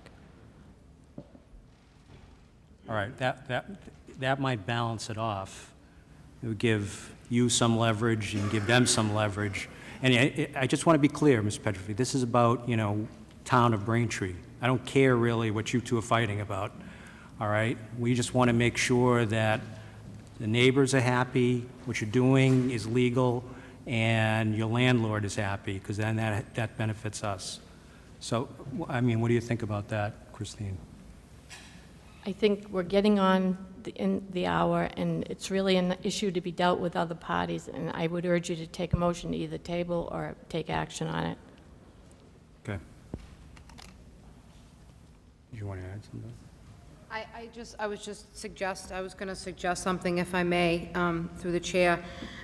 A condition could be added that requires the final lease to be provided to the town. So if there's any additional restrictions, at least the department is aware of those. If they do work something out, but we can't enforce lease conditions. But I think in the spirit of communication and sharing, I think that's sort of where Member McCamey's going, that we could be provided a copy of the final lease. If it changes, I think we already have the existing one. That way, as the enforcer of the special permit, we're sort of aware also that there's other requirements in addition to the special permit that the landlord is going to be enforcing separately. What is the time frame you said is approaching for obtaining the special permit? I believe it's sometime in the fall, but I am not 100% sure. I would have to check. Okay, so if we throw this over to August, it's not going to affect that timeline as far as not obtaining a special permit in the right amount of time? It would not jeopardize that particular item, but again, I do feel that we'd be back at square one. Okay. Well, I think if, my suggestion is that if we vote on this in August, that we're clear there's going to be a vote on it one way or another. That way, we're not back here, like Christine said, in September, October, and jeopardizing his time frame to terminate the lease. Do you feel that by August you would have worked it out with a potential new owner? Yeah, I've shown my cards in terms of the projected, profit and everything like that to Fox Rock. That's really on them. They know what I'm able to do and what I'm not, and so it's up to them what they decide.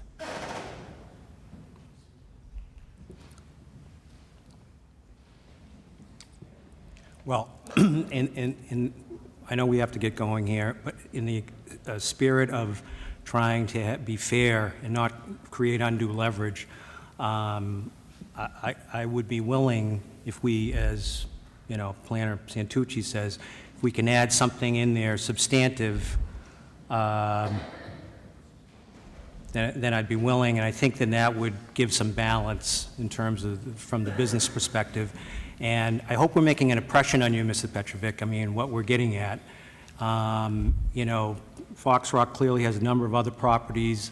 They have their principles. You know, you're in this startup, which, while successful, needs to be successful in Braintree. And that means, you know, we need to know what's going on. I understand that you're looking out for the town, and again, I share the same goal, so. Right. Well, I mean, words are good, but actions are better. So if we can do that, I'd be willing to. So are you suggesting? Well, I'm suggesting that we could take a vote tonight, as long as we have an additional condition which adds some, you know, weight to what the potential new landlord and whatever their conditions may be. Have you had a chance to review the draft conditions? Yes, and I'm 100% on board with all of them. And in fact, I'm happy to increase the reporting frequency, as I've said. Okay, so we would increase the reporting frequency to Monthly. monthly, and that would, okay, so that would be a Not a list of problem. all of the businesses in the facility? Correct, and the type of use, yes. And the type of use? Okay. So will be, what was it set at, which condition was that, and what was the That current? was condition 31. Okay, And so there'd be a new condition 32 to address Member McCamey's. a new condition 32. Yeah. Okay. Do you understand? Yep, You I have the do. gist of what 32 would be? Yep. So I think it's time to close the public hearing, accept Excuse the me. correspondence. And Sorry, may I ask, I'm not clear on what condition 32 would be. Is it to address Fox Rock's specific concerns, potential concerns with the lease? Whoever the landlord is, I mean, the issue here is what's going on in that sublet space. So you just intimated to us that you have standards. I'm sure you're going to negotiate with the applicant. We'd like to hear if there are any changes, you know, so if there are 3 or 5 things he wants to do that you don't want him to do, then that's what we need to do. The issue is what is going in there. What are we allowing and what are you allowing? Is what you're allowing a smaller subset or not? So we're giving you a chance to hear, we're giving you a chance to let us hear what you think without putting Mr. Petrovic in a bad business position relative to whatever you negotiate. Okay. At what point do we send our concerns to the board and communicate that? No, I'm sorry, it doesn't work that way. The condition is, I understand what needs to be done. If you voted tonight, that condition will go in. It's up to you guys to work it out. If you're unhappy with the way the condition's written, then you can appeal it. That's how it works. We don't wait around for what you want us to put in. So the condition is that both parties agree to terms? No. The condition is that a copy of the final lease from the prospective owner will be included to the planning department. The planning department will have a copy of the current lease. We have a current lease now. I understand. I'm not sure if I understand how that addresses the concerns, but I understand. Okay. Okay, so, Chair will entertain a motion. Oh, well, first we have to close the public hearing. Sorry. Chair will entertain a motion to close the public hearing. So moved. Is there a second? Second. All in favor? Aye. Aye. Chair will entertain a motion to accept into record all correspondence through today's date. So moved. Is there a second? All those in favor? Aye. Aye. Chair will entertain a motion. Madam Chairman, I'll make a motion to approve the special permit for 1515 Washington Street Warehousing LLC, doing business as Custom Space, file number 1850, with all the order of conditions and the addition of condition number 32. Is there a second? Second. All those in favor? Aye. Aye. Okay. We're done. Thank you. Good luck. Thank you. That was a motion to approve. I thought we were moving it to... With adding the extra addition of number 32, so. That's what I wanted, that's what I wanted to have. Sorry, if anybody's too cold, let me know. I know you did. I thought we were... What happened? Jim, I heard you. They're going to just go back and forth as long as they get on the same Yeah, I page don't really with their care about growth. that. I added a condition. All right. If they provide us with a lease, so no leverage in negotiation, it's worth way more. Oh, sorry. Anybody know where my glasses are? Oh, jeez. All right. The next matter on the agenda will be 531, 533 Pond Street, 35 Roxanne Park Road, Fran Mauer Properties of New England Academy Express LLC.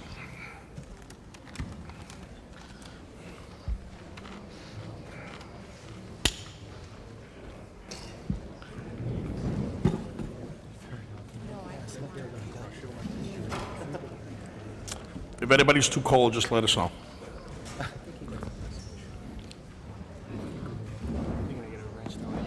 I know.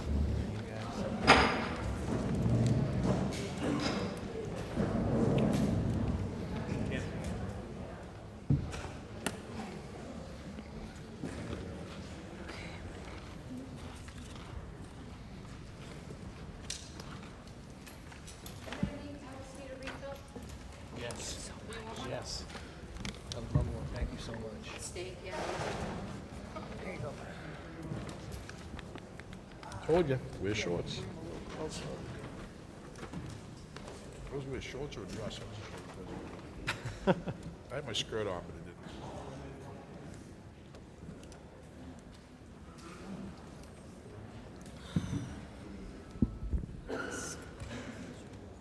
Yeah, I was glad we did.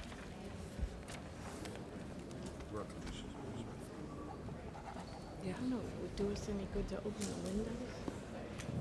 I feel like there's a little bit of something here. You want to try one? Yeah. Thank you so much. Oh, it's a lifesaver.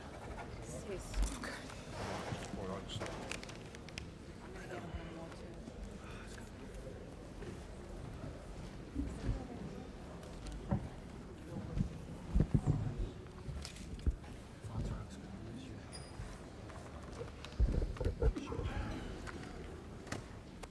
Good evening, Mr. Chairman, members of the Planning Board. Frank Marinelli, pleased to appear on behalf of Academy Bus in its application. Can we quiet down, please? Academy Bus, its related entities, Academy Express LLC and Franmar Properties of New England LLC. With me is Dave Lemkel. He is Academy's Corporate Vice President of Real Estate. Chris Wass, who is the project manager from Academy Bus. Steve Materis, who is Academy's Braintree manager. And our engineering team from CHA Engineering, Gabe Crocker and Don Rose. Also here is our landscape architect, Alan Ockman from Ryan Associates. With the proposal, Mr. Chairman, members of the board, Academy seeks to improve stormwater management and water quality on the site, and upgrade the company's facilities at this commercially zoned site. By way of background, Academy Bus maintains facilities up and down the East Coast. They are a premier bus company servicing Boston, Providence, New York, New Jersey, Philadelphia, Baltimore, Washington, Charlotte, Raleigh, Durham, and the major cities in Florida. A significant part of Academy's business is charter services for clients such as Major League Baseball, National Football League, Boston Red Sox and Patriots, Boston Medical Center, Tufts, Boston College, Boston University, and Brandeis. They are the largest privately owned and operated transportation company in the United States, and they are celebrating their 50th year of serving the East Coast. They are known industry-wide for customer service and well-maintained new equipment. So Braintree is fortunate to have Academy's over $2 million investment that they are making in these improvements that you have before you on the plans. Academy owns, as you can see on the plan here, and just to summarize from the last time, 2 contiguous commercial parcels, approximately 9.25 acres at 531 Pond Street and another 1.94 acres at Roxanne Park Road. First, as part of this application, the properties will be combined, and they create an 11.19 acre site. 35 Roxanne Park was previously non-conforming to open space, and it will now be part of a combined site that conforms with the commercial watershed zoning table and provides 55% open space. So that is an improvement under the dimensional and density requirements in the watershed. The building portion of the project will be to demolish a small, relatively small 50-year-plus old wash and service bay on the Roxanne Park side, on the southerly side of the site, which is shown in beige here. And the underlying outline shows the building to be removed. It's about 6,000 square feet, and it'll be replaced with a new, smaller, approximate 4,100 square foot service and wash bay. Also, the existing fueling station will be raised, and a new fueling station with the same capacity, 12,000 gallons, will be constructed further away from the resource area. So again, an improvement in terms of the resource area, the wetlands, and the sensitivity to that with stormwater management and stormwater improvements, which are cited in the Planning Board staff's report and the draft conditions that you have before you for tonight. The anticipated circulation with the improvements will be that when a bus comes back to the site, they enter the southeasterly curb cut of the site. They flow into the site and go through the wash bay, and then the bus gets cleaned if it's been out on a charter. It then gets parked in one of the slots that are shown here facing Roxanne Park. You'll also note the improvements in landscaping at the front, along the frontage of Roxanne Park Road, and that provides a nice landscape gateway for where the buses predominantly come in and out after being washed, parked, and going out on the next charter. If a bus requires regular preventative service, there are 5 service doors on the south side of the 531 Pond building. So there's a ramping improvement that's been provided into these 5 service doors. Any bus entering those 5 service bays enters from the south side of the building. So the ingress and egress, again, to those service bays is all oriented on the southerly side of the building. Office space from the old building will be moved to the westerly end of the existing commercial building, and that's the modification of condition number 18 that is talked about in the staff report. In 1994, that westerly end of the building was granted all approvals to be built. There was a manufacturer, there was storage of materials outside. The point of the decision and the restriction in condition number 18 for storage only was because you had a manufacturer that was bringing materials, and they, instead of storing them outside, the board at the time wanted them to store inside. We don't have that kind of circumstance with this use, which is, manufacturing previously, and now a bus company which has, some paper records, and that has also been addressed in the conditions, Mr. Chairman. If you look at, for example, page 7 of 24, it's addressed in the staff report. The applicant is proposing to use a portion of the 3750 addition for accessory office, and the remaining area will be used as storage. Second floor will be a storage mezzanine. Provide a more appropriate type of storage given the nature of the accessory office use associated with Academy bus. The modification request is appropriate, given the type of use proposed with this portion of the building, and that the reposition of the space is in keeping with the spirit of condition number 18. In fact, the type of storage activity to and from trucks going in and out previously is not the same with the pretty much benign use of office workers parking their cars for the day and going into that end of the building. So that is also pretty much between constructing the new service bay building on the southerly side and having a modification of that condition. That is really the extent of the relief that we're requesting. On the northerly side of the building, and just to talk about the 531 building, in tenant space number 5, there'll be one bay door for parts delivery on the northerly side and one door for smaller buses to enter the building for service. The commercial building at 531 Pond, as the board knows from our presentation the last time, has existed since the 1950s with additions in the 80s and 90s. It was approved for petitioning into a multi-tenant commercial building in 2004 with installation of overhead doors for commercial uses like Academy Bus and non-residential garage in tenant space number 5.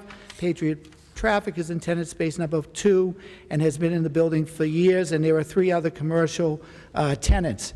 And when you go back to the 2004 decision for the property, the petition, which was granted, read that the proposed use of the building will be to renovate into 5 separate tenant spaces to become a multi-tenant facility, housing occupancies like light manufacturing, warehouse, vehicle maintenance, business, retail tenants. The spaces will be subdivided, and so that was the impetus for the installation of the 5 doors on that side of the building.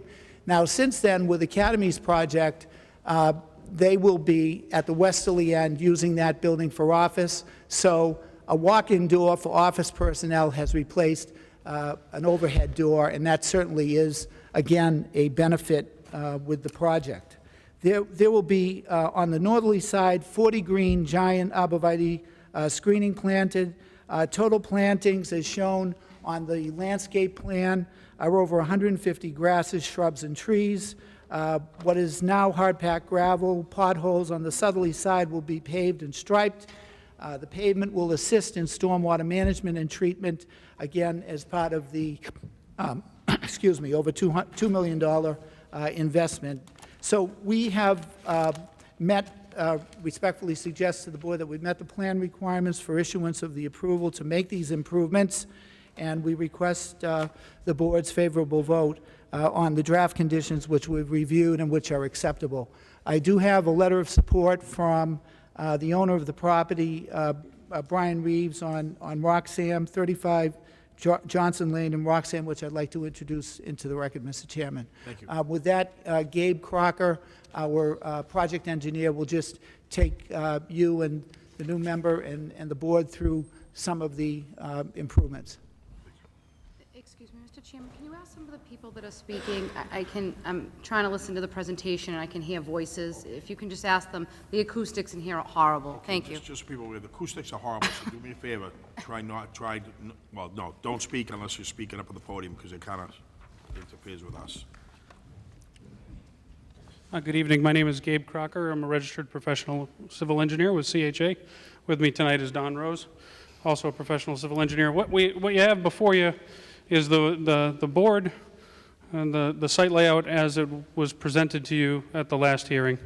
This board is the updates based on the comments that we had received from staff and how we addressed them.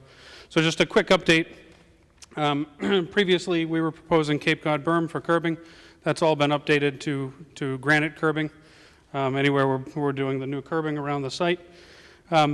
We also, you'll see particularly along this edge, we pulled the existing development back away from the wetland edge. We actually moved the edge of pavement outside of the 25-foot buffer. As part of that, we eliminated, there was several parallel spaces along this edge. That's been removed as well. We increased the underground stormwater recharge system by about 30% in size.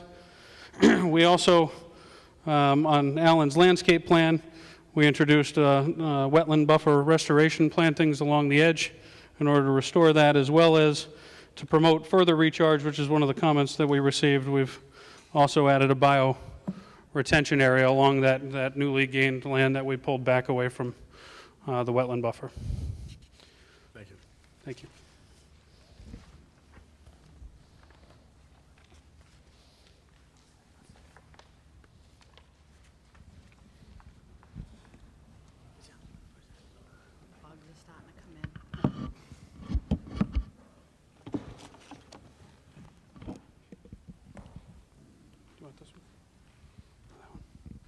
Mr. Chairman, and members of the board, if you have any questions, we're happy to answer them. Not at this time. What I'm going to do is open it up to the public. If the public wants to make any comments, please come up, identify yourself.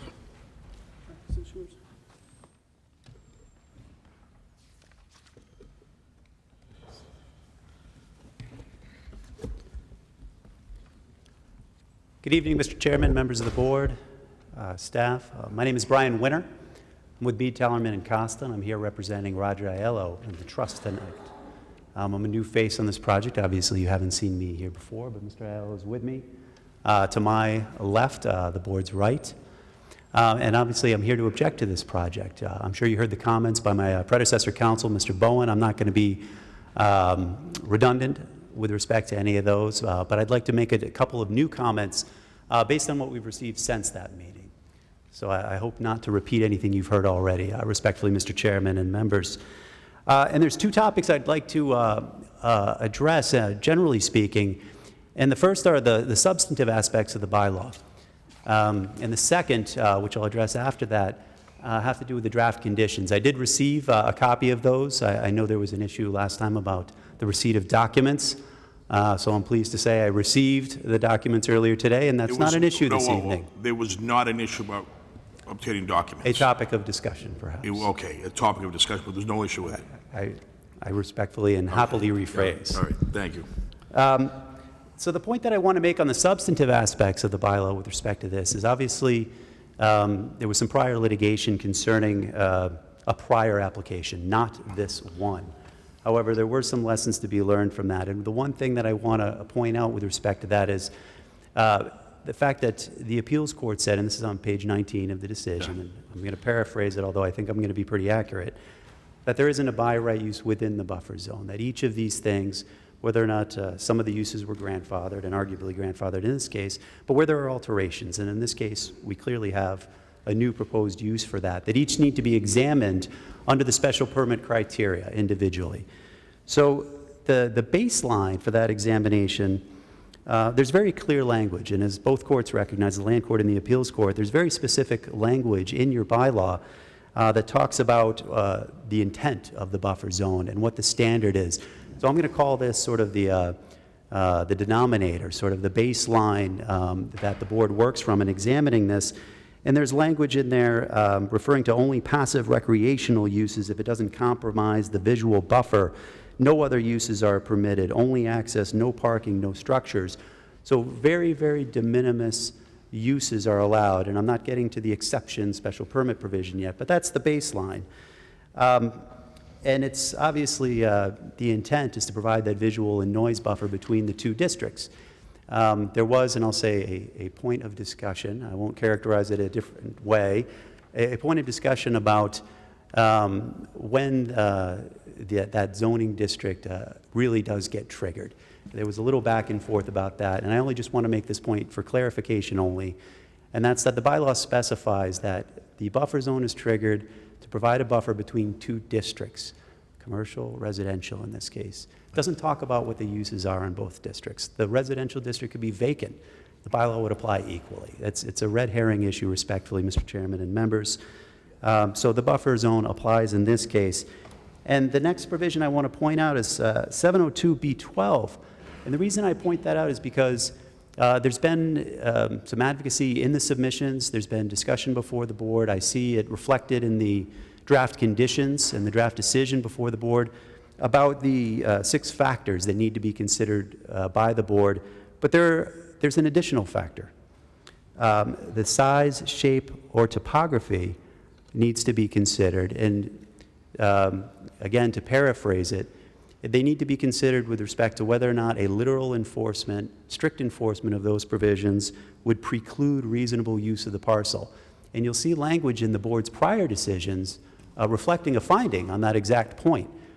I'm not saying that there isn't going to be one. I'm not saying that the board isn't going to discuss it later. I haven't seen it at this point. It's a critical finding because what I respectfully suggest to the board is that for each one of these proposed uses, these alterations, the board should consider each one of those and with respect to whether or not a finding is justified under that standard, as well as the 6 other factors that the board must consider.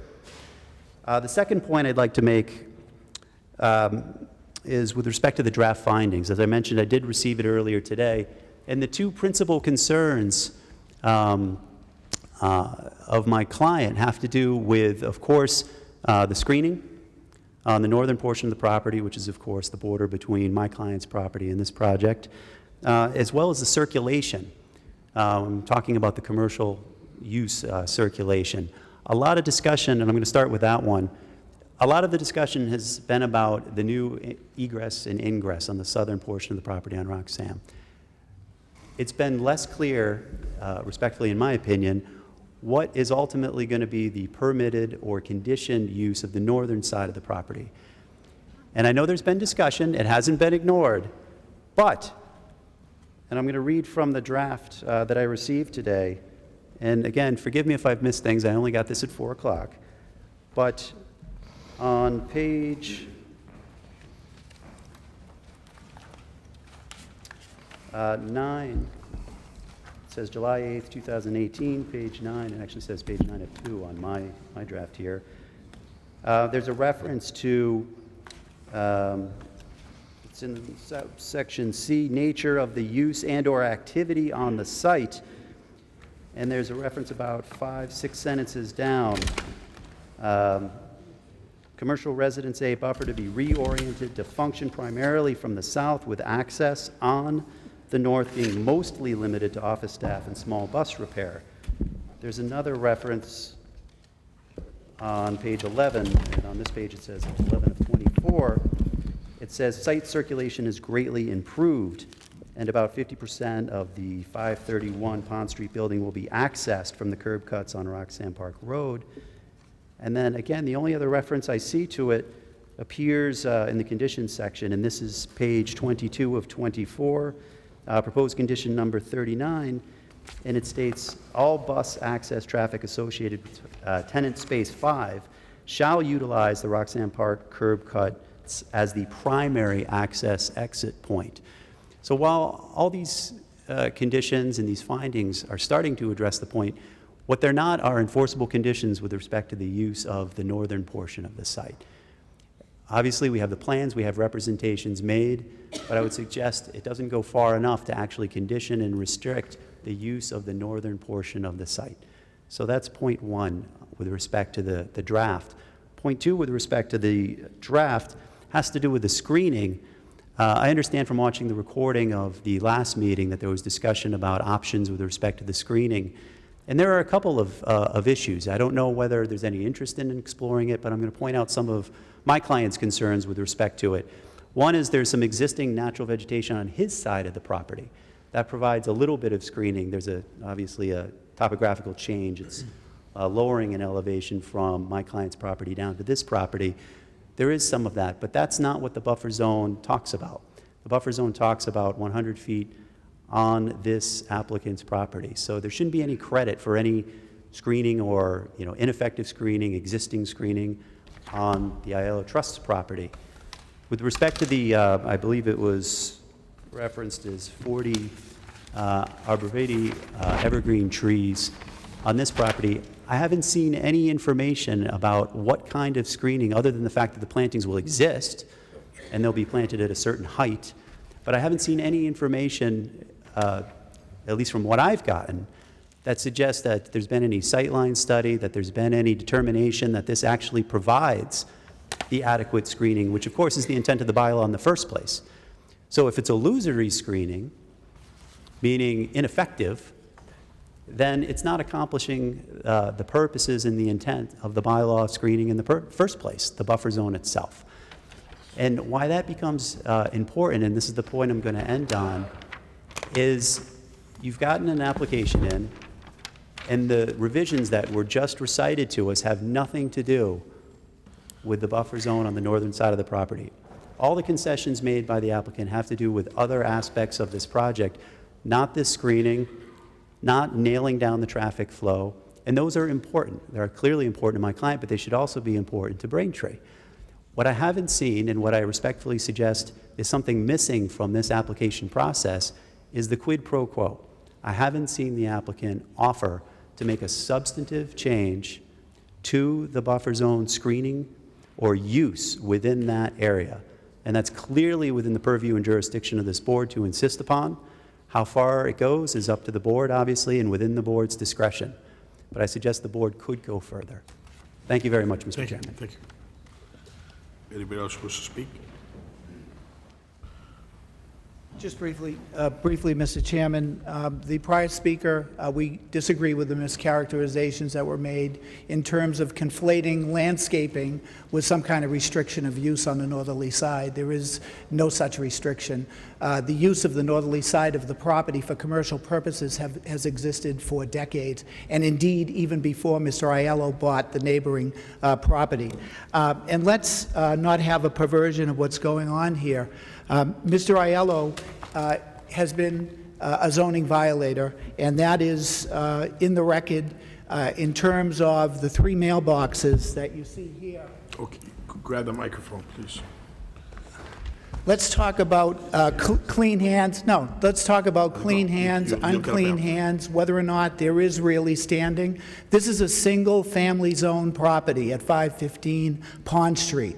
Mr. Aiello, as you know, has litigated against the prior owner, and now it sounds like things are being made up that are obstructive, trying to make a process more complex than it is as a commercial property that's been used for decades for a host of uses, and in 2004 received permission to divide the building into 5 tenants. So getting back to the zoning violator, and no perversion of the facts here, it is Mr. Aiello who is the zoning violator with 3 mailboxes out here at 515 Pond Street on a single-family zone property. We'd all like to be able to probably collect 3 rents if you could do it on a single-family zoning property. You can't do it.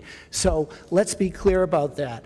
And in fact, Mr. Aiello received a notice from the town of Braintree on November 20th, which I'll give copies to each member of the board.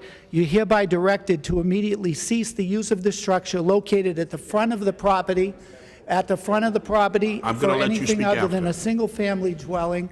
There's no harm. The point is, there's no harm. This is all, in our view, it's made up. We're providing 40 green giant arborvitaes grow up to 30 feet high.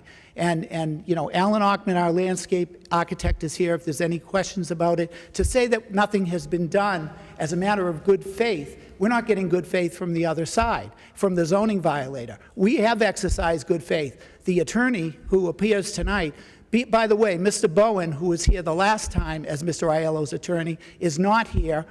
Perhaps, you know, he had referenced multiple times a residential unit within 11 feet of the property in his brief to the appeals court. In fact, that unit, 11 feet from the property, is an invalid unit. It's an unlawful unit that is addressed in the zoning determination by the Inspectional Services Department, which says to cease the use of the structure located at the front of the property for anything other than a single-family dwelling.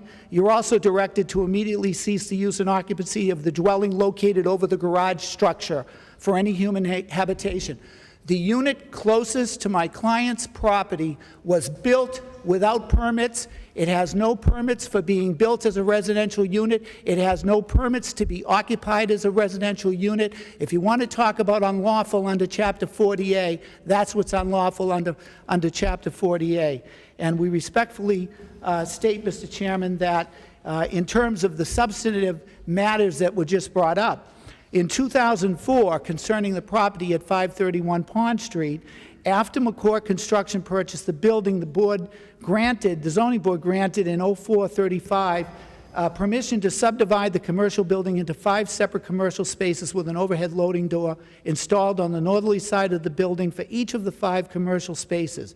That's on the side that he was just talking about, that the board should be restricting. There's no ability to restrict it. That use, commercial-wise, has existed for decades. And the planning board voted 5-0 to recommend favorably on that application. The commercial building was subdivided into 5 separate spaces for uses by right, such as contractor's yard, non-residential garage, light manufacturing, motor vehicle service, repair and warehouse with accessory offices. There was no appeal. There was no appeal. That was 14 years ago. So we think that it's bad faith to start talking about restrictions on the northerly side, when the northerly side and trucks going up and down the northerly side, employee parking on the northerly side has existed for decades, and the permits are complied with. The 2004 permit is met. What we're proposing is improvement, approximately $2 million in improvements by this grade A company that's we're happy to have here in Braintree in an old industrial type property, and have them improve this property. And we respectfully request the board's support on the draft conditions, which were reviewed and are acceptable. Thank you, Mr. Chairman. I'm going to let one more round of them sit. Okay, I'm going to let one more round, that's it. Mr. Chairman, I'll be very brief. Sure, no worries.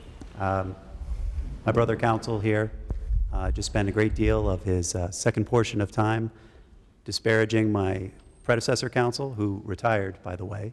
That's why he's not here this evening. That's why I'm here this evening. It's completely irrelevant to these proceedings. Took some time to disparage my client and his use of the property. Completely irrelevant. Didn't point out in one single place where that has any meaningful significance to the application before this board under the bylaw at play. It's entirely irrelevant.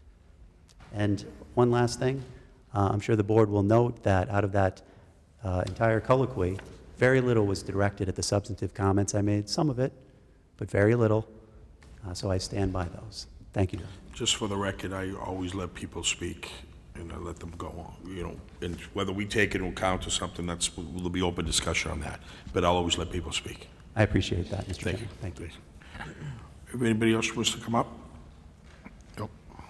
Just to clarify the record, the relevance is that the unit that has been declared invalid is still there and is not entitled as an invalid unit to excessive screening. We have provided a reasonable level of screening in accordance with the bylaw, which is really just a landscape standard. It's not a prohibition for use of that area. Thank you. Quick. Before they jumped in. Hi, my name's Bethany Saveller. I live across the street at 536 Pond Street, and totally my fault. I was noticed of the first time you guys met upstairs. My daughter's dance recital took, Don't you know, worry. sorry. That should take preference. But I wasn't noticed of this, just here for Amazon. But I'm happy to hear, because when I stopped into the planning downstairs to find out what I was being noticed for, they'd said that it was an improvement on the site for the back part of the site, for the tanks, and, to protect the wildlife. And I said, that's awesome, that's great.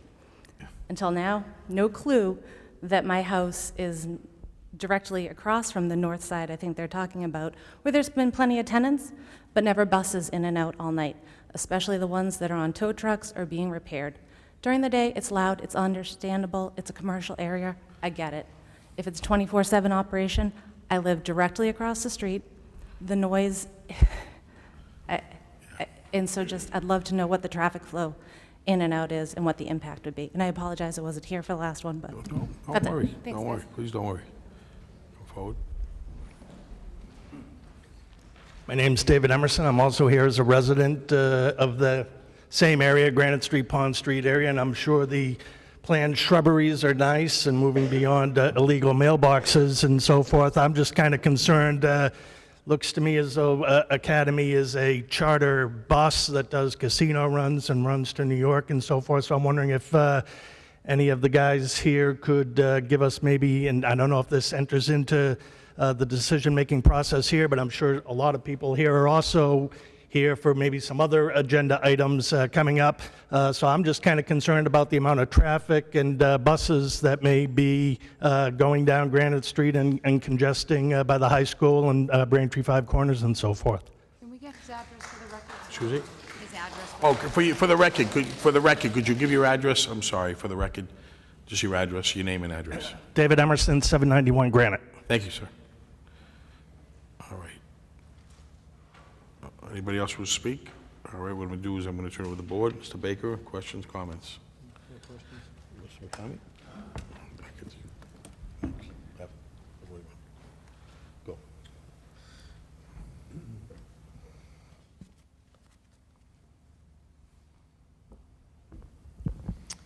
To be clear, Mr. Marinelli, as you stated before, this is a use by right. Correct. Okay, Yes, it's a non-residential garage. It is a use by right right, in the commercial zone. right. And to address some of the concerns of the neighbors, what are the hours of operation that are proposed for the use? It's the same as the existing, looking for Steve, Chris, same as the existing? Yeah, as has been existing for years at this point. What do we, yeah, it is a 24/7 operation. But the buses, for example, the charter buses will go out for a day or more, and they'll stay at the site. The bus drivers are shuttled to the site for that charter operation. Folks, could we keep the background noise down, please? Yeah, thank you. Okay, and are we anticipating, doubling the volume of vehicles? Okay. No, if you look at the plan, what we've done is organize the site and provide those bus slots so that really it's a modernization, it's an organization and improvement in terms of stormwater management, infiltration, as our engineer talked about, and the buses are when they're on site back from a charter, they're parked in those slots on the southerly side of the property. Right. And does Academy have other facilities where they do similar maintenance and storage of their buses? I think they do at the locations that I described up and down the East Coast. Oh, you did describe that before, yeah. So what's the, there's Braintree here, what's the next closest facility? Providence? Yeah, Providence. Providence, okay. And we're not, are we anticipating moving any of the vehicles from Providence up to Braintree, just to address some of the neighbors' concerns?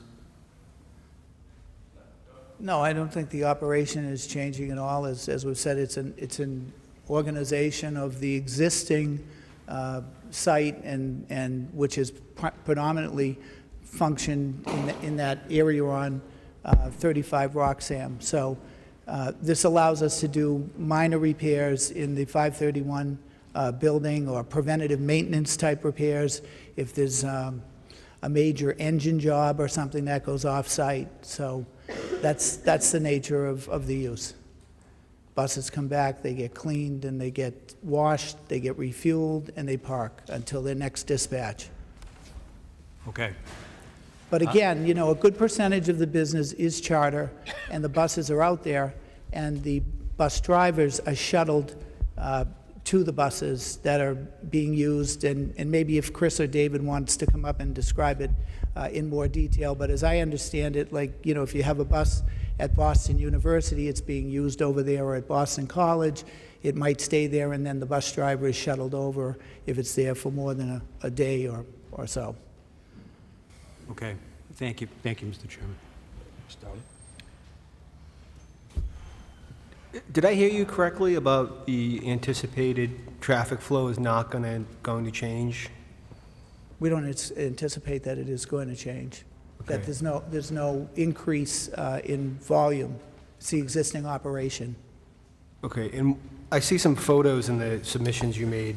Can you tell me what I'm having a tough time visualizing what the view from Pond Street and Rosscam currently is, and if that's going to change as far as fencing. Can you see in there from the street if you're driving by? Alan can talk, Alan Ockman, our landscape architect, can talk about the landscaping, but basically, when you're driving by on Pond Street, the grade is depressed coming into 531. You go down gradient, and there's some landscaping in the front. There's commercial tenants in that part of the building, and Academy's use is in the more westerly, mid to westerly part of the 531 building. So is there, from Pond Street, is there, in either one of these, is there fencing along the street level, or is that shrubs, or what is that? I think it's just landscaping. I'm not familiar with any fence that's on Pond Street. So your question is along Pond Street? Pond and the other Rosscam, is it? Sure. I guess I don't know what it looks like. I see pictures in here, but they look like they're just showing with the trees or...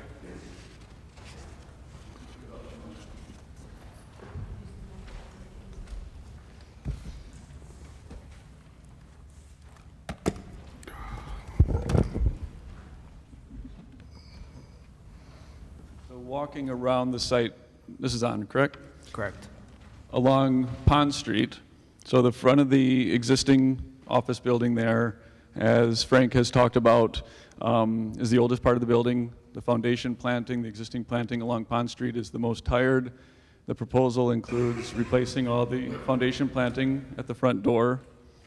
And the island that is framed by the two curb cuts, there is a new sidewalk that connects the Pond Street sidewalk through the island to the front door with planting on either side in that center island between the two curb cuts. Along the northern line, along Pond Street, right now, and you have some pictures in your packet that show just a grassed slope under tree cover.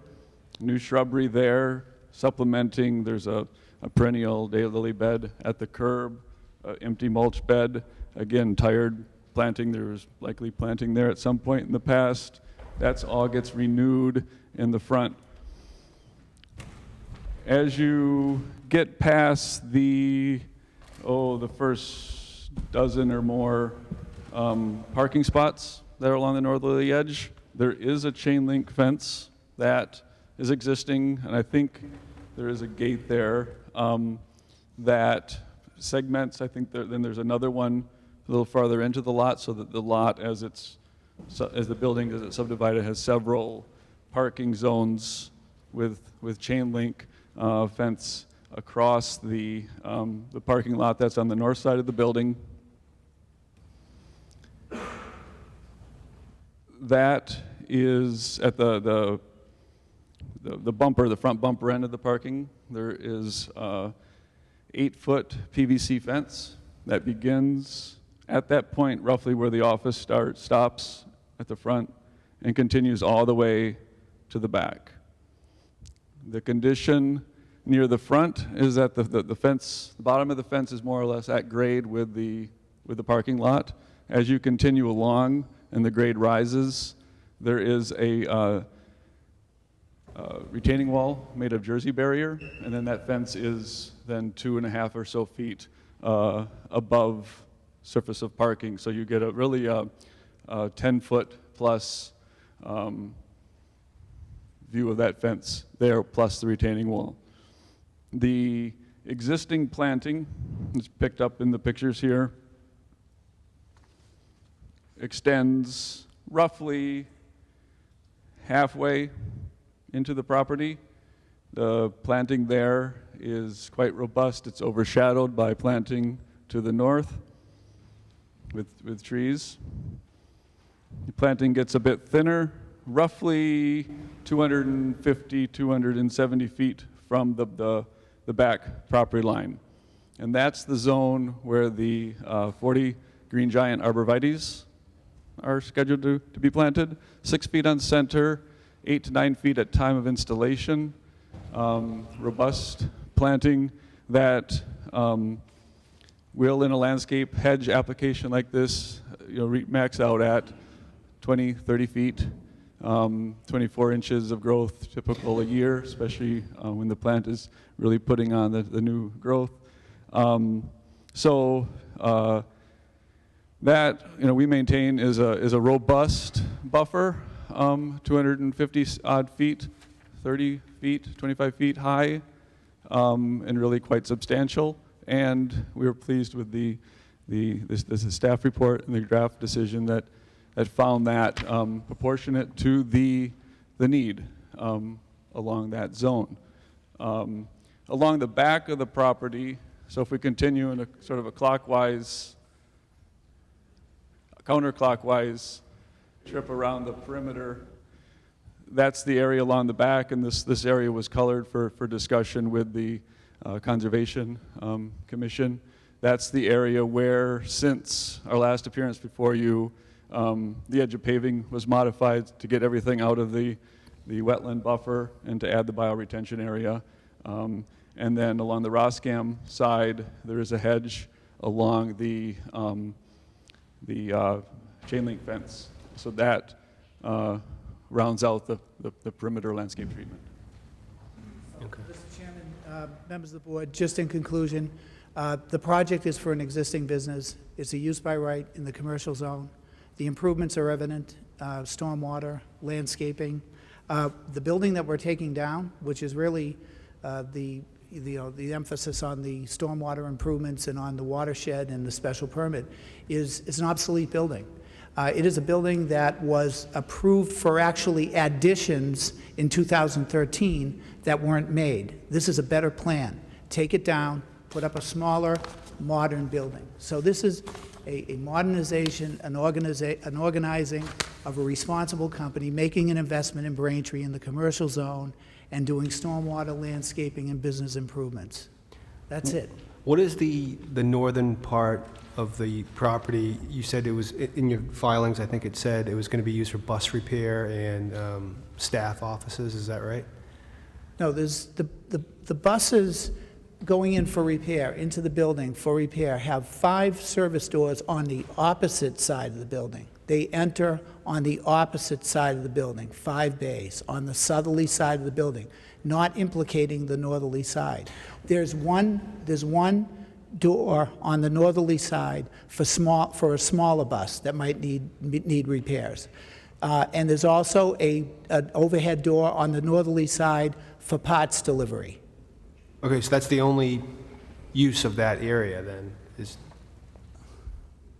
That is, the buses come in from the Roxham side, and if there's a small bus that needs to go in on that small door, they'll circulate around the back of the building. Okay, I can see your frustration, but you heard your brother council say they're concerned about the use of the northerly petition. So my question is, how is it going to change? It's going to change more beneficially than what has existed with a lot of commercial uses, whether it's the contractor that Mr. Aiello sued previously that owned the building. They sued the contractor that owned the building previously. They had, according to the appeals court brief that I read, about 174 pieces of equipment, construction equipment, steel plates, et cetera, was all talked about. There's none of that. None of that. They wanted outdoor storage. They sought to modify a condition for outdoor storage. We have none of that. We're putting a benign use of office personnel in the westerly part of the building, and we're making improvements. Now, people can mischaracterize it, but it's really pretty straightforward. That northerly side has been paved for decades. It's had parking. It's had large truck circulation. Ainsley, a manufacturer of defense parts, used that building from the late 1950s to early 2000s. It's all in the application that we've given you. Excerpts from Mr. Sandquist and his testimony in the prior case. So this is a reduced impact, if anything, compared to the type of prior use by the contractor with the type of equipment that was talked about. we have intentionally put the service bay doors on the southerly side so that the bus can come in on the Roxham side. You see the support we have from the Roxham neighbors, and there's no issues here. It's all improvement in terms of stormwater, groundwater, stormwater treatment, entering the building from the southerly side. I mean, the only other thing you could do is shut the business down, and that's just not palatable. Everything that's being done here is reasonable. And as far as any kind of characterizations about use of the northerly side and any kind of restrictions on the northerly side, that conflates landscaping with use. The building has been there since before the buffer zone, transition zone bylaw went into, the 100 feet went into effect. The building has been there. In fact, in 1994, there was actually a variance granted to add on to the building in the buffer zone. Everything that was talked about, there was a variance granted in 1994 to build the westerly part of the building, 3,700 square feet, 3,750, in that buffer zone, partially in that buffer zone. Special permit was granted, and I went through the 2004 decision as well, all of which is in the record. So, this is a good faith attempt to make improvements and to organize the site for a use by right, and we respectfully request your support in accordance with the draft conditions and the findings. And, it might be just briefly, if you go over the findings which are required in the special permit, and you just look briefly at page 4, there's a minimum lot size of 43,560, 40% open space is retained. The lot provides 55% open space. The comments of the staff report are, this is a drastic improvement over the current lot at 35 Roxham, which only provides for 7% open space. That's one comment. Again, removed and a significantly improved drainage system will be installed that consists of infiltration, greatly improved water quality, deep sump catch basins.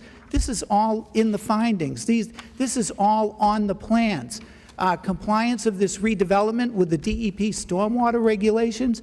The redevelopment provides for an updated stormwater management system designed on a freshly paved site, stormwater quality improvements, stormwater O&M maintained at the site, roof drain infiltration system. All of these improvements will greatly improve the water quality of stormwater runoff leaving the site, and in this case achieves 86% TSS removal, contributes to meeting the goals and objectives of the bylaw.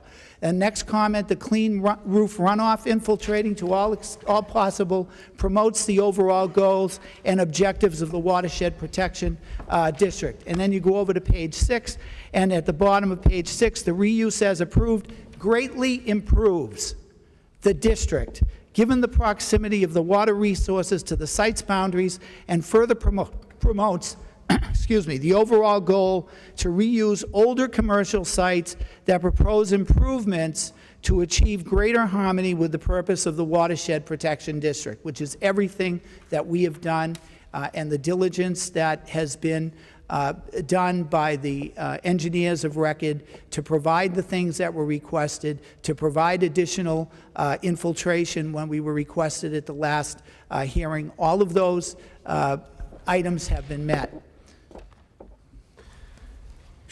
Christine, were you the one that worked on this? Melissa. Oh, okay, sorry. Is there anything that we haven't discussed that, as far as concerns that were addressed tonight? No, I just wanted to point out a couple other things that weren't mentioned that are reflected in the staff report. They're actually removing some pavement within that buffer zone area. They're removing about 1,600 square feet of pavement, which is, while it's a smaller amount, very infrequently do we have people that are willing to remove pavement and those type of existing features. The reorientation, and I think the questions related to the intensity and circulation, as it currently exists now, we have two separate properties. 35 Roxham Park is independent and functions off of 35 Roxham, and 531, 533 Pond is independent and has its own curb cut on Pond Street. This application takes about 30,000 square feet of the end of the building and reorientates the primary access to Roxanne Park.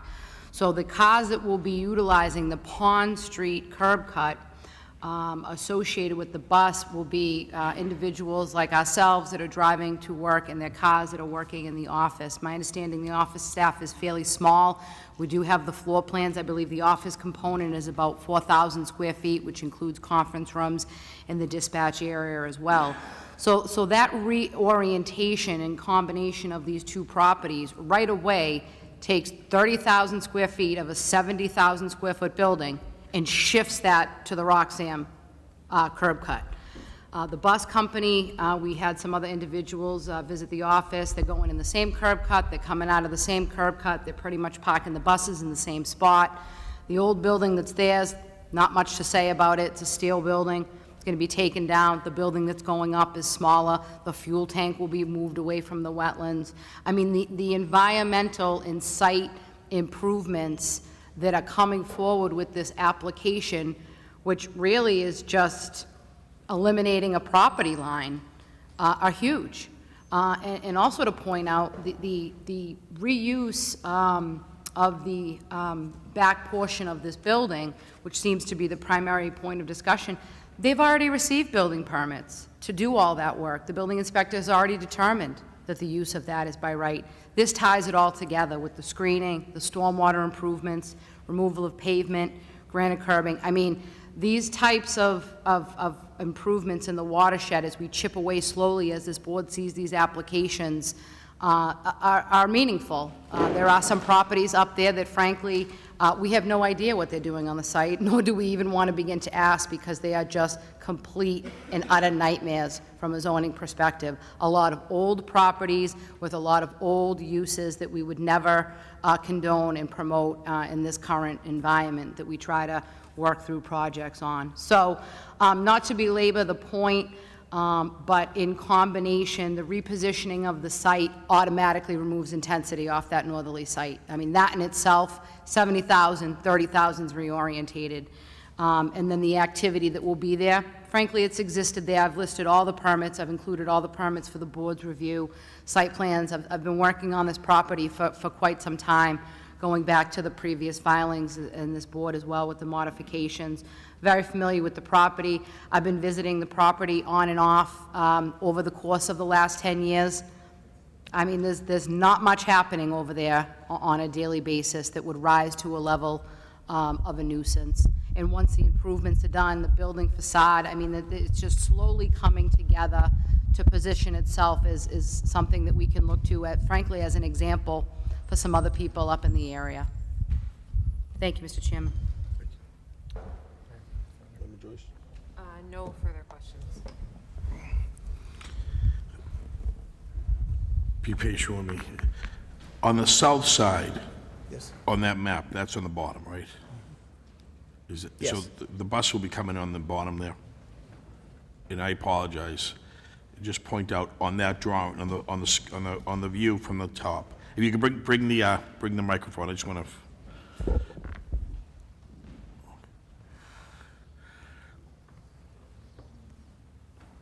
So actually, this is... Doesn't even show the focused on- south side, I'm going though. to use the other one because it provides better context for the question that you're asking. So the bus primary entry comes in Roxham. This southeasterly curb cut is where the bus comes in, and the bus will go through, will refuel first. That refueling station is currently somewhere over in this area. So it's pulled further away from the resource area. Again, an improvement. The refueling will occur right there. The bus will go into the wash, will get vacuumed, will get cleaned, and then the bus will either go into one of the 5 service bay doors. Again, as Ms. Santucci-Rossi pointed out, the orientation of things to the southerly side, that percentage of the building to the southerly side, go in through one of these 5 doors for routine preventative maintenance or repairs. And if none is needed, then that bus will just come down and park in one of the slots here. The property in question, Mr. Aiello's property, that's up on top. Up here, over here. Why I'm bringing it up, because that whole issue that occurred in the past, everybody wanted it moved to this side, to the south side. And One would McCall- think you would and want McCall it. was doing the business on the on the northern side, right? Pardon me? The previous matter that was before us a number of years ago, the issue was McCall was doing all the business up on northern side. And I was not counsel on Oh, that you were not matter. counsel. So all I can talk to is what Oh, I've no, read. I understand. But I have read in the court cases contentions. there was a lot of work being done on the northern side. Yeah, on and that as I property. mentioned, Yeah. it was stated in the appeals brief that multiple times it was referenced that there's a unit Yeah. here that's 11 feet But- away that but- isn't really a But valid now we're unit. moving everything to the southern side. The Which, buses I got a are- question. That was what was they wanted done before in that old case. So now... There's we no want- harm. So that's, I was going to ask the attorney. You come up for a second.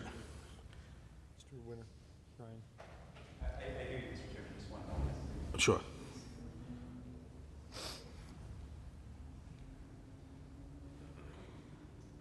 If I pull the alarm, will the sprinklers go off? I was going to ask a question, that's all, because didn't they want everything moved over to the southern side last time?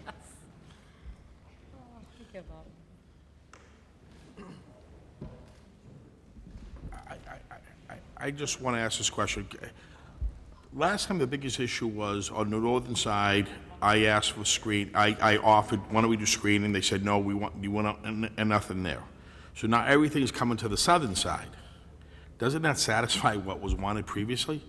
Well, and Mr. Chairman, thank you for indulging me. My client No, can't no hear worries, very no. well, so I just wanted to repeat No worries, what I no. anticipated to be your question before I came up. And to answer your question directly, my point earlier this evening was to clarify what exactly is going to happen on the northern side of the property. I understand, and I'm not disputing, that a great deal of the reconfiguration is moving the ingress, the egress, the activity, the filling, the washing. That's on the southern side. I'm not disputing that. What's not clear is whether or not the activity is going to, I use the word restriction, but what I'm talking about is a condition, that the permit, if the board grants it, will not sanction further commercial use on that side. And I mean traffic circulation use.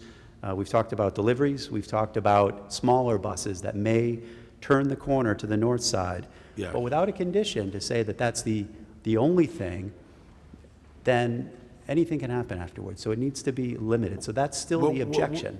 Wait, let me finish. Wouldn't that be some sort of major modification that they'd have to come ask us? It depends on how the permit's written. I mean, as the, the issue I see is this. This whole thing went to litigation with all the appeals court for a screening that I, from day one, said, why don't we screen it? And there was, the adamant was, no, I don't want anything done on that side. Okay, so now everything's being moved to the southern side. And, 40 Green Giants.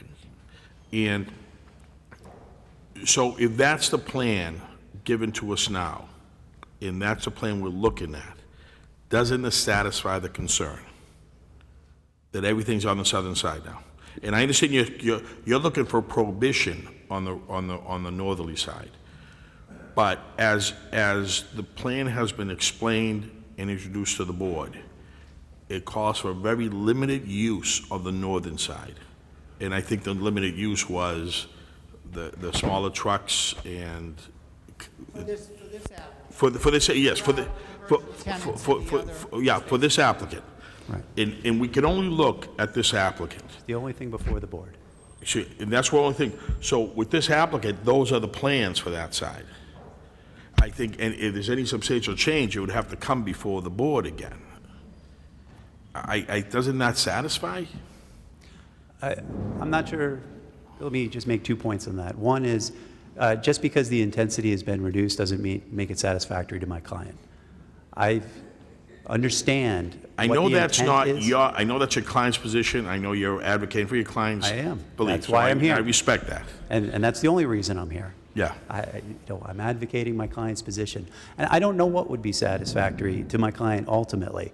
I'm new to this case, obviously. I know there's a history to this case. I don't know, and we're not in the middle of a settlement negotiation here to work this out. Maybe there'll be one day. I'm not in a position to have that right here this moment. And I'm So not I don't asking. know if going from wherever we started to where we're at now is ever going to get to the point where it is satisfactory. Maybe there is that point out there. It hasn't been reached to this point. I've just conferred with my client. Yeah. Maybe it exists. I don't know. And the second issue, I'm sorry, Mr. Chairman, please continue. I just want to say, don't you think it's frustrating for board when they try their best, and we did in the very first matter to accommodate the screening part, but it was rejected. When all the way appeals go through, I respect, it's absolutely, everybody's right. Now everything's being moved to the southerly side, and you can't, not coming from you, but from what you're saying from your client, that may never be satisfactory. So what And this is do the we second do when a point that I person wanted just to says no, no, no? Not everything's being moved. There's still going to be use on that side. So the screening, we have concerns about the adequacy of the screening. I just heard a moment ago that they're going to be, 6 feet on center, 9-foot plantings. Considering the topography, how many growing seasons is it going to take before we're at the point where it's at the height where I think it was referred to as robust? It's not going to be robust at planting. There are issues there. There are issues that can be examined. And again, this isn't a conference with my brother to discuss, potential outcomes of it. I'm new. We've never even had that opportunity. I don't know if my client would be interested in that opportunity. I just can't answer that question, frankly. Okay, that's all. That's all. But what I know is that we have the application, we have the plans, we have the descriptions, the narratives, and there's still activity. We don't know if the client's willing to agree to a condition that says what we've proposed is the only thing we'll ever do up there absent a modification by this board. A condition can be written that says that. What we know I haven't heard they've agreed to that. is that this property has been used for commercial purposes for decades, and no responsible business owner would handcuff himself or herself with pre-existing rights. We are adhering to the spirit of the bylaw. We're providing generous landscaping, considering, and it is relevant, what exists on the property line, which is an illegal unit, has no permits. It's not something that's entitled to screening, and it was used in the appeals court to allege standing, and it's invalid according to the town's own enforcement. So we've been very reasonable under very difficult circumstances, and I think you can see before you the difficulty of the circumstances. Is anything going to be acceptable?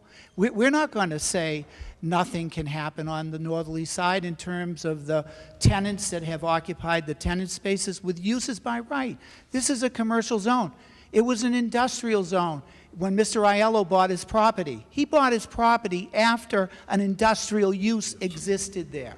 So we're being very reasonable. And in terms of the town's best interest, and in terms of the board's fiduciary duty to the town and the townspeople, the improvements, as has been pointed out by the professional staff, are significant in terms of the type of stormwater treatment, stormwater management improvements that you want to see, particularly in the watershed area, watershed commercial area. I don't think there's sites further up Roxanne Park Drive that have spent this kind of money and resources and made this kind of investment in Braintree that Academy Bus is doing. So we respectfully request your approval of the plan as submitted, coupled with the revisions that we've made since the last time that were requested by the planning staff. And this application is appropriate for approval and meets all of the criteria of the zoning bylaws. Well, the board will speak about that. Thank you. Just very briefly, if I may, Mr. Chairman. What my brother just explained is exactly the concern, that they're not willing to commit to that use. They want it open-ended. They want to reserve rights. They say they're ongoing rights. If there isn't a condition in the permit, if there isn't a committal from their client, who's to say they don't turn around and assert those pre-existing rights and start using it in a different way tomorrow? And then we have another exchange about zoning enforcement requests going back and forth. Was that grandfathered? Was it not grandfathered? What this board has before it is an opportunity to nail down exactly what's permissible, what isn't permissible, and if it is permissible, under what conditions is it permissible? And the last point, and I'll just be very brief on this, we've heard this time and time again this evening, and the last evening that I watched recorded, about the use of my client's property. I have the bylaw right here. I'll leave it on the table. It doesn't say anything about the use. It could be vacant, and the bylaw would apply equally. It says a buffer zone between 2 districts. That's it. Chairman, I'm happy to leave this here. the argument that was just made is self-serving in terms of it's trying to exploit a landscape provision and retroactively capture everything that's been going on for decades. No landowner would succumb to that kind of retroactive grabbing of, restricting what has been commercial use. We have tenants out there. We can't break leases and have conditions that are all of a sudden going to include the types of things that my brother is suggesting, which go to uses that are uses by right in the zoning bylaw. It is complete exploitation of a landscape plan which we have put into the record, which is very generous in terms of the landscaping on that border, elsewhere on the site, on the Roxanne border, and exploiting that to try to capture retroactively and prohibit uses that are allowed by right. Thank you. Thank you. Nothing further. I'm confident the board understands the issue. We could debate it all night. understand the issue. Thank you. Thanks. All right, anybody else wish to speak? Okay. I do want to do a couple of things before we go any further. There's correspondence that has to be entered. Yes, Mr. Chairman. Okay, I want to enter the correspondence that has been brought into this, brought into the hearing. Is there a motion? Motion to enter correspondence through today? Yes. Is there a second? Second. All in favor? Aye. Okay, I'm going to leave it up to the board, leave it open and closing the public hearing. Motion to close the public hearing? Is there a second? Second. All in favor? Aye. I'm going to leave it up to the board.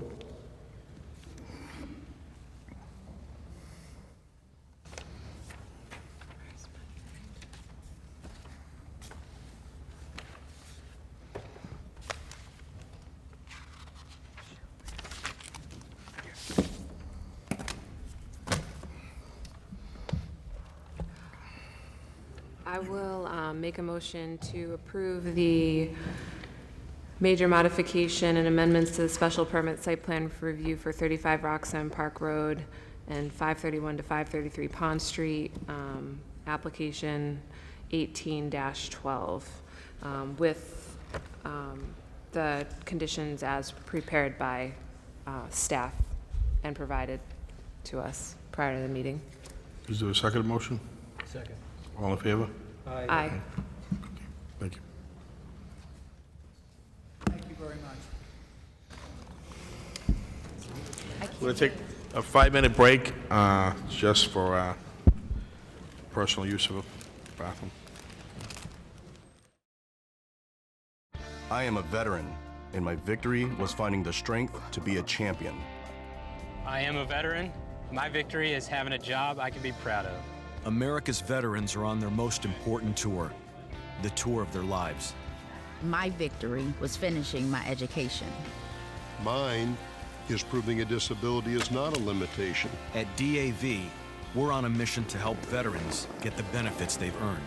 My victory is having my new battle buddy. As veterans face their challenges, DAV is there to help for victories great and small. I'm a veteran, and my victory is getting the help I needed to put my life back together. DAV offers veterans of all generations a lifetime of support. I am a veteran. My victory is being there for my family. When America's veterans win, we all win. Help us support more victories for veterans. Go to DAV.org. Design, and then also the addition of 2 contact CDS mechanical treatment device units that will be filtering out sediment and suspended solids prior to discharge off-site. And then lastly, there are 2 removed parking spaces, one that was requested through the staff report that was adjacent to one of the exit ramps of the building, and then also for the area of the closed curb cut, which allows for the vans to turn around in that area.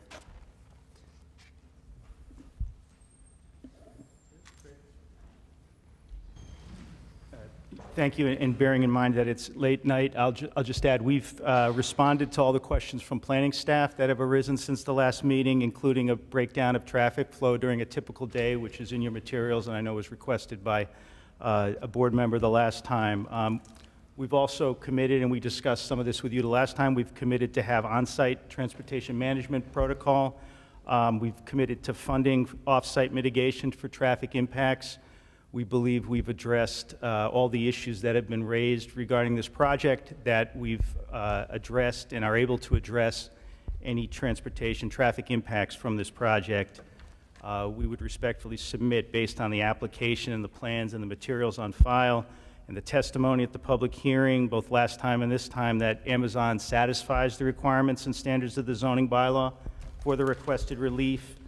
And we would ask respectfully that the board tonight close the hearing and vote to grant the respective relief subject to conditions which we are agreeable to. All right, what I'd like to do right now is open to the public. If you wish to come forward, please come to the podium, identify yourself, your address, and speak.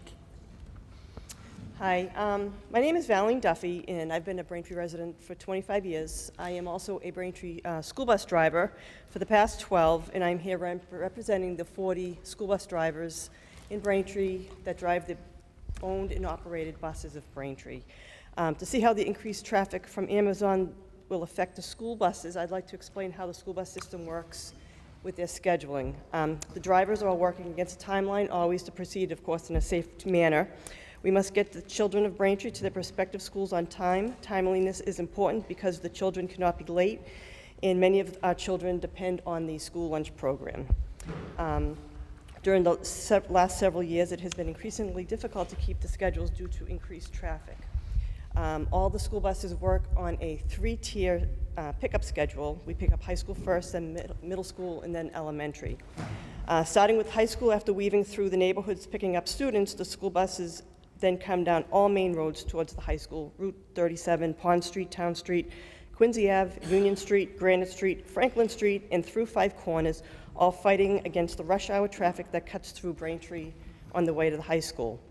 Between 7:10 and 7:25, 26 school buses converge on Braintree High with students from every corner of the town. 14 of those buses are minibuses with special needs students to their programs, and not to mention the kids that drive to school that are newly licensed 17 and 8-year-olds. From the high school, these same buses, plus others totaling 30, maneuver through traffic to continue to pick up the middle school students. Getting out of the high school and onto the roads to the adjacent streets to proceed to the next middle school routes is imperative because they too also rely on a school lunch program. After that drop-off, the buses then proceed to elementary schools. Traffic to the high school and trying to get to the next middle school pickup is an immense challenge. I drive bus C, and I come out onto Granite Street. It takes 5 lights to get from the high school to Five Corners. I then proceed onto West Street to pick up at East Middle School. The increased traffic by Amazon will affect all surrounding roads in Braintree, not just the Granite Street and Five Corners area. As it is, Five Corners is impossible. Pond Street from Randolph, South Braintree Square, which is all now no right on red on all corners. The South Shore Plaza at Holiday, and every day. The current traffic problems plus increase from Amazon traffic will further congest and make our town almost impassable. All school buses face the same traffic backup situation in the afternoon, which now starts backing up at 2 p.m. Braintree is the cut-through to the highway every day to and from South Shore towns, including Randolph, Holbrook, Canton, and Weymouth. You know, we all, as taxpayers, we understand the importance that all these businesses have on the town, but a company that will further burden our community with this type of excessive daily traffic will not benefit our town or community, and it really is the right business for our town, and this is not it. Thank you. Thank you.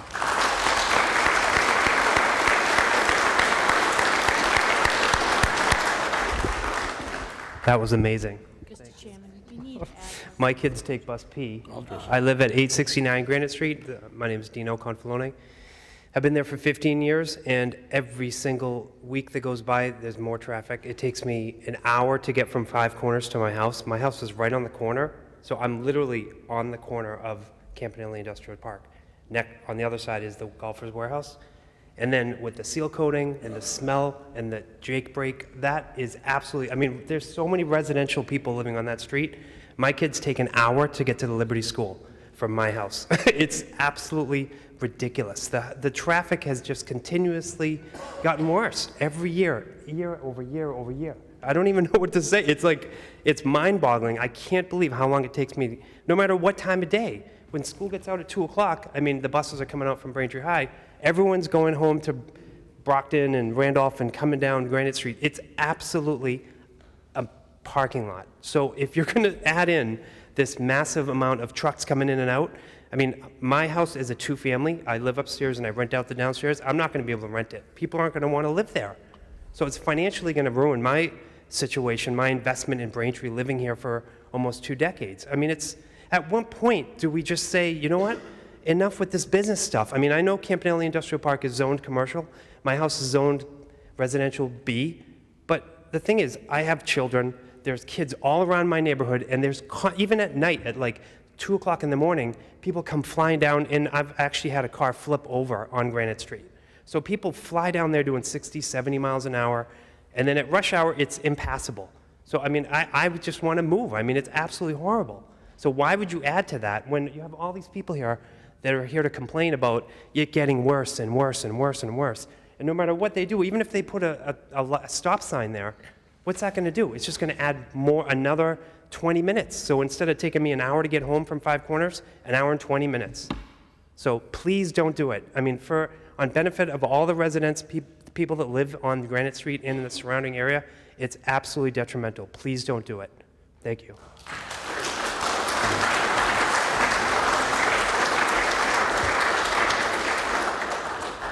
Just one thing. It's great that you clap. But when you saw the 2 other attorneys arguing, we don't take that into consideration. The clapping just delays more people being able to speak and makes you hear longer. So why don't we just move it along? Go ahead. My name is Kathleen Griffin, and I live at 399 Pond Street. As I understand it, and correct me if I'm wrong, the majority of the folks that will be delivering for Amazon will be transporting packages in their private vehicles, essentially making them subcontractors for Amazon. What is the responsibility of the person driving the private vehicle or Amazon if there's ever an accident, if a pedestrian is hit, if they damage private property? Will we be dealing with Amazon, or will we be dealing with private insurance based on the subcontractor and what they can afford? Insurance varies based on whether you're a renter or a homeowner. And if damage is caused to a human being or property, we would much rather deal with a company than deal with somebody's private insurance. We'd actually rather not deal with this at all, but we would like to know what type of liability we're going to be dealing with if you choose to approve this. We'll find that out. Thank you.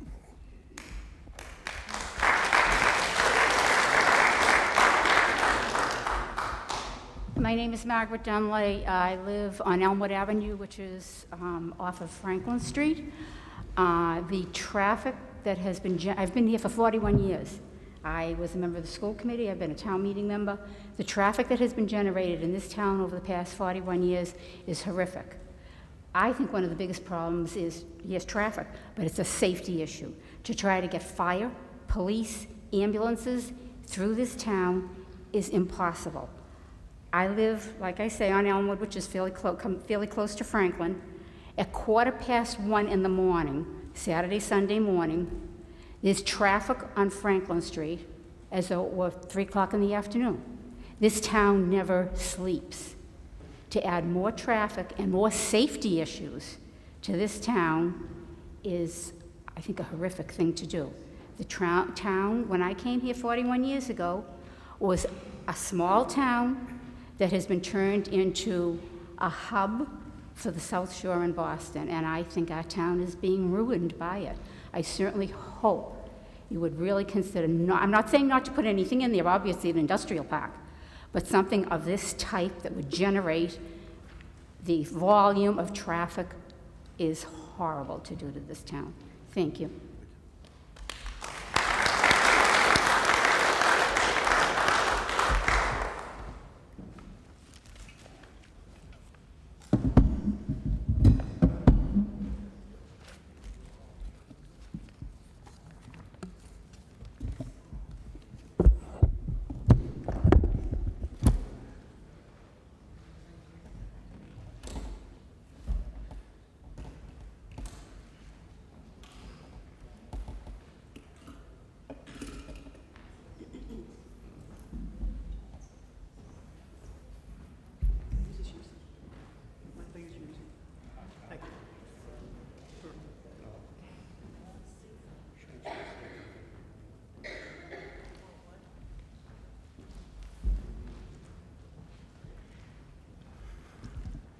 Can you hear me okay? Yes. I'm soft-spoken, so if you can't hear me properly, please let me know. Good evening. My name is Stuart Rosen. I own 140 Campanelli Drive, which is the headquarters and warehouse and distribution center for the North Fork companies. One of our businesses, North Fork Kitchen and Bath, opened in 1996 in Braintree Square on Washington Street. We were there for 10 years and just moved over to Wood Road, and tripling our size there, and continue to operate out of that building. Better? Yeah. I grew up in Randolph. I graduated from Randolph High. Please don't hold that against me. All of my career, I've been focused on developing my now 84-year-old multi-generational business in the home improvement industry. My comments tonight are focused on the increase in traffic that the Amazon Logistics Center will certainly bring. The first thing I want to make sure that everybody understands is that I'm not a traffic expert, and I don't profess to be. I focused on the contradictions and the misinformation in the material that has been presented to you. And I've read it, needless to say, I've read it a few times. Amazon's representatives themselves said in the last month's planning board meeting that the application submitted to the Braintree Planning Board by Robinson and Cole was misleading. The application calls for the use of the building as a delivery station to provide the last mile delivery service to its customers in Braintree and surrounding municipalities. Dan DeRosario from Langdon, who did the traffic study, also said at the May 12th meeting that this was incorrect. The area that this logistics center will cover is as much as 45 minutes away, as shown on my map.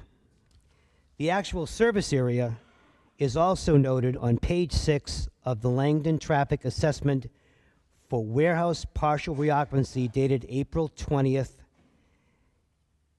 It's at least 10 times the size of what they applied for. I decided to just do a little map just so that I know everybody is local, because we're all local, but the actual area that is on the reassessment data is that big. All right? That big. And all of you can see it quite clearly. If there's any questions, please ask. There are many parts of the data in the Robinson and Cole application to the planning board that are questionable. I know you all have copies of that report, right? Okay, good. On page 3, section 1, it states the proposed use will not have a negative impact on the health, safety, convenience, and welfare of the town's inhabitants. The traffic impacts of the use are addressed in the traffic assessment submitted with that application. It concludes that the traffic operations, which largely remain the same from the proposed operations in place, but recommends a traffic signal at the intersection of Granite Street and Campanelli Drive to mitigate potential impacts on the site. Well, if you look at the traffic data that's supplied by the Langdon study, you'll see there's approximately 600 cars per hour going northbound on Granite Ave in the morning rush hour between 7 and 10. Adding 20% more vehicles to the 600, how's that possible that there isn't a significant impact? Just using the math. In paragraph 2, the Robinson and Cole application goes on to say that parking and loading and general traffic patterns at that site were designed by truck traffic of the nature proposed by the applicant. I know I'm getting a little, technical, but that's all I got. Yet, on Table 2 of the February 28th traffic assessment, which you also have a copy of, the traffic assessment for the partial reoccupancy, the trip generation comparison that is Amazon's logistics operation will be 5 times the number of vehicles the former tenant had. 5 times. And it's in their own report. Back to the traffic assessment done by Langdon dated April 20th.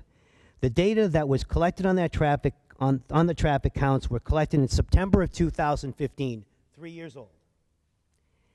The study continues on page 5 that based on the conversations they had with the town of Braintree, they are proposed that the proposed improvement at the Five Corners intersection.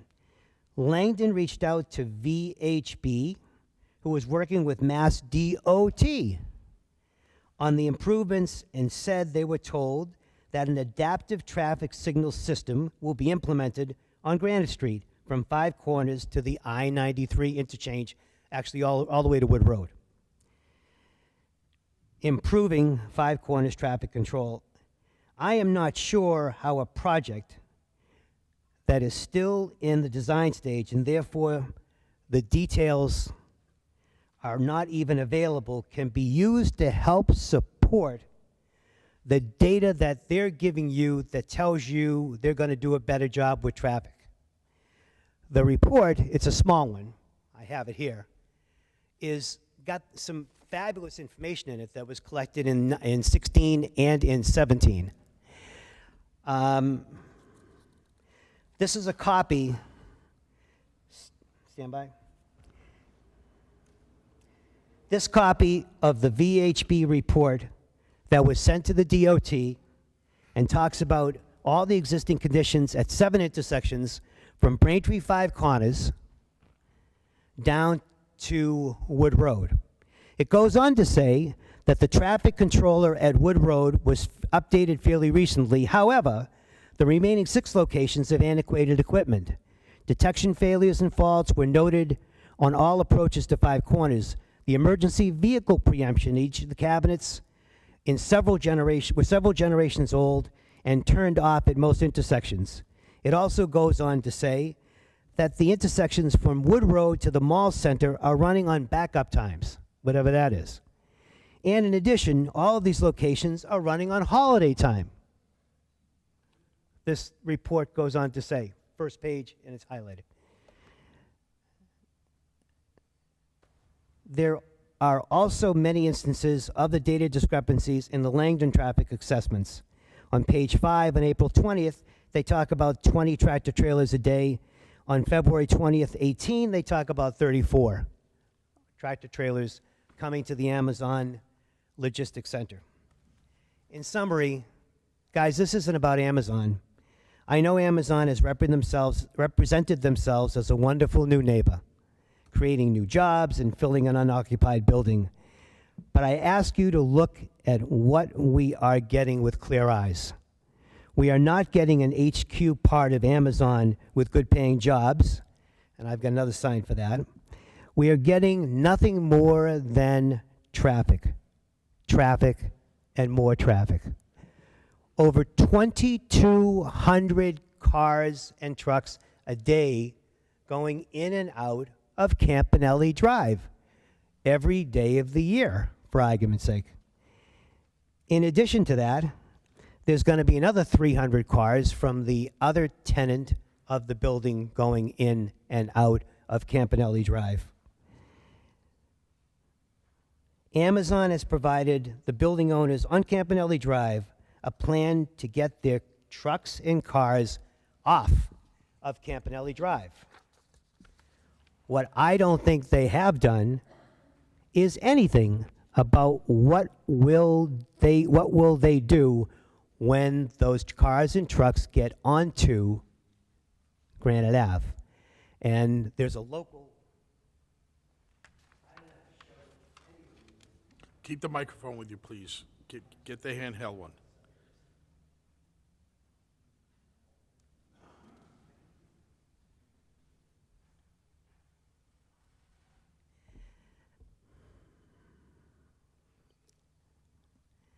I don't have to show any of you, because we all live here. This is our town, and we work here, we live here, we've been here.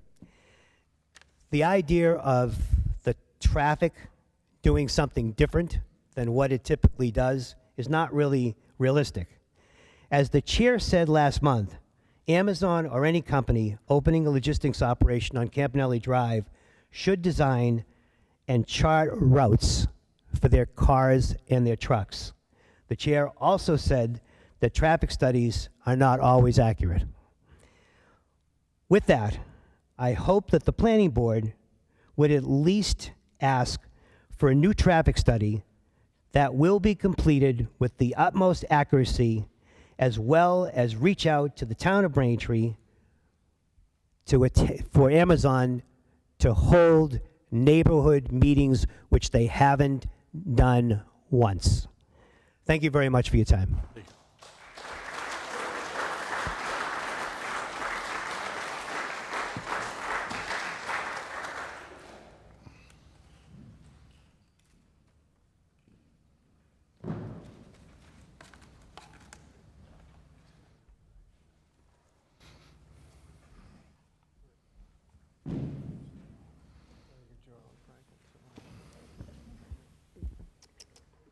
Good evening. My name is Richard Smith. Thank you for the opportunity to speak.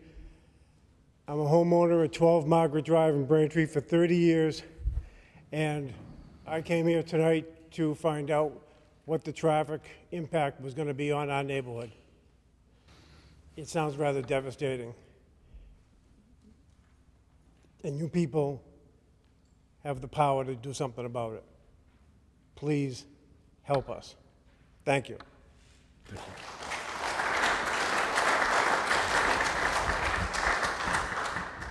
Like a lot of my neighbors here tonight, I am a registered voter also. Thank you. Sure.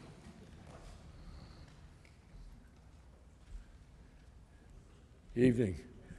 I'm a resident of Braintree for over 65 years. I live at, my name is Ray Hall. I live on Tower Hill Road, which is right across from the Braintree Rehab Hospital. The traffic is unbearable. It takes me quite a while to get out of my street. Not only that, it's very dangerous. And when we have company come visit us, there's a curve there that I told them, when you're ready to go, you commit yourself, because otherwise you could have a bad accident. And there has been accidents there in the past. So in that respect, I'm just really concerned that adding more traffic to Pond Street is definitely not the answer. As much as I like Amazon, as far as the company goes, I think that the relocation and to locate in Braintree is not very good. Thank you very much. Thank you. Hi, my name is Frank Akins. I'm a business agent for Local 103. I represent over 800 members that live in the town of Braintree. We oppose this project. I'm also on the South Shore Building Trades. I'm speaking for them. They oppose this project as well. And I think you should listen to the town of Braintree. They just don't want this project. All right? Thank you.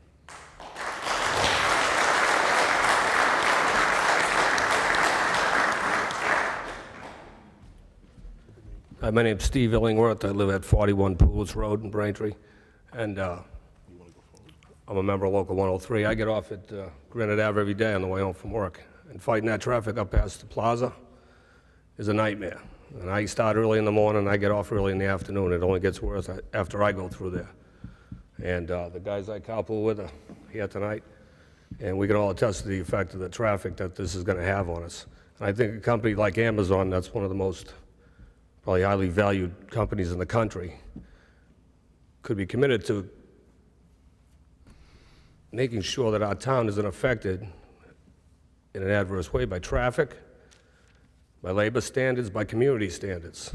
Because if any of you were around for the Kmart debacle years ago, there will be problems with the way Amazon is going about this, and their community standards. The people who work in this town and pay taxes in this town want to work in this town.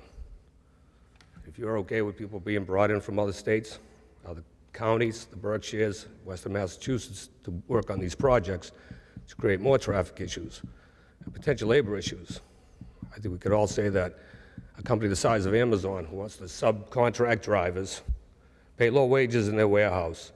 We all know what it costs to live in these towns these days. I've been here over 20 years. I know what I paid for my first house. I know what I paid for my fourth house.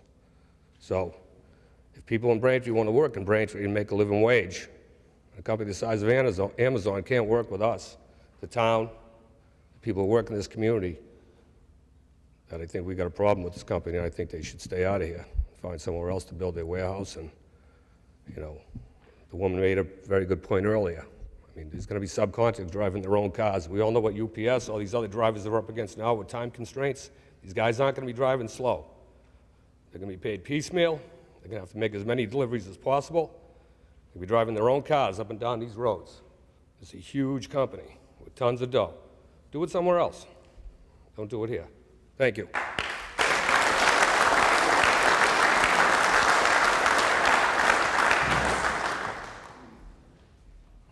Good evening, ladies and gentlemen. My name is Mike Struzik, also a member of 103. I live at 33 Pond Street, literally 2 minutes down the street. You guys know how the traffic is. Obviously, that's the hot topic tonight. Campanelli Drive is already massively overrun by trucks. I believe both Verizon, Coca-Cola have good-sized equipment coming in and out of there on a daily basis. Coca-Cola is back there. The massive amount of trucks that they're going to have coming in and out of there. I mean, you think that the holiday driving is bad coming up by the plaza now? You bring all those trucks in? I mean, that's Amazon's, that's where they make their money. And you're talking 6 months out of the year. I mean, people are already, I bet you there's already people Christmas shopping. You know, you're gonna have trucks going in and out of there. And like my coworker Steve said, these guys are working, they're not on a decent salary. They're gonna be working on a commission. You know, it's hook 'em and book 'em. You know, they're gonna be going in and out of there. They don't live around here. I've seen family pets hit by cars, trucks. It's too much. I mean,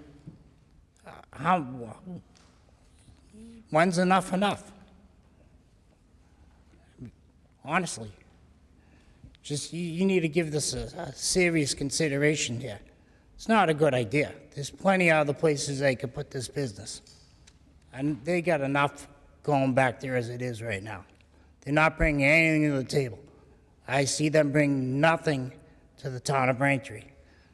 They're not, you know, they're not here to help us out. They're here to make a buck. That's just a storage facility. It's not retail. There's no school. There's no work for high school kids there after school. It's truck drivers and people working in a warehouse that they don't live around here. This isn't their neighborhood. This isn't their town. It's not a good place for Amazon. Thank you.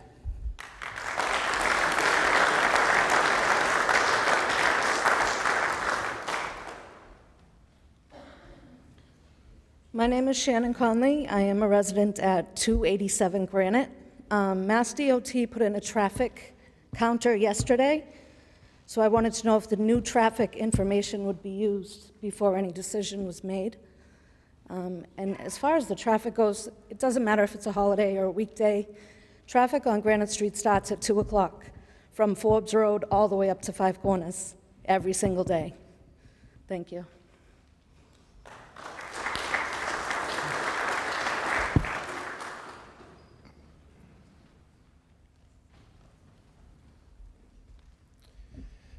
Charles Koukouris, District 1 Councilor, Mr. Chairman and members.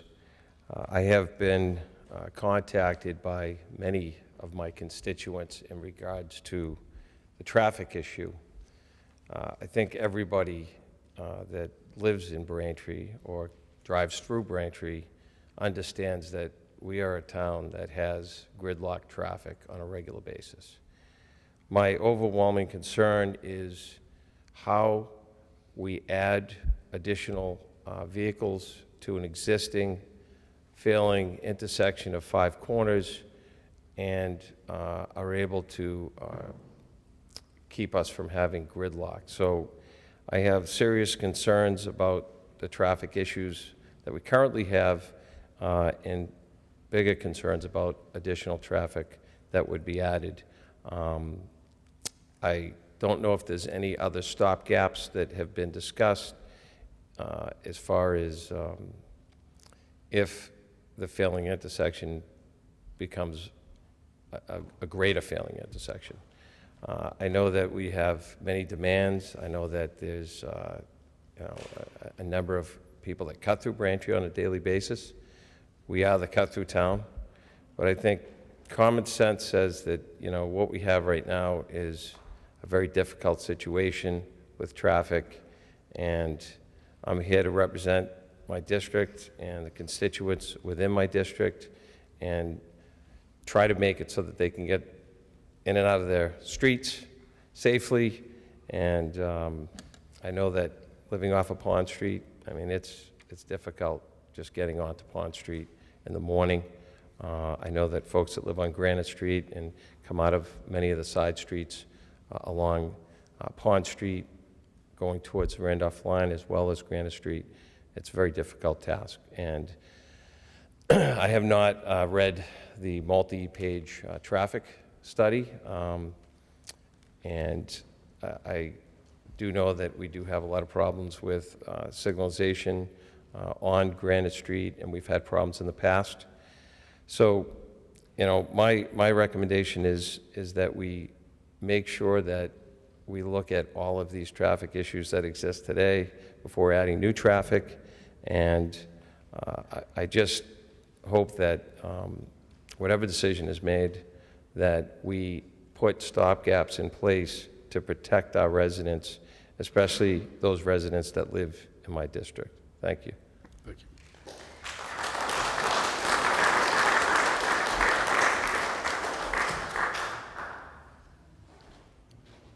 I think we can respond to some of the traffic issues, Dan. I think I saw you taking notes.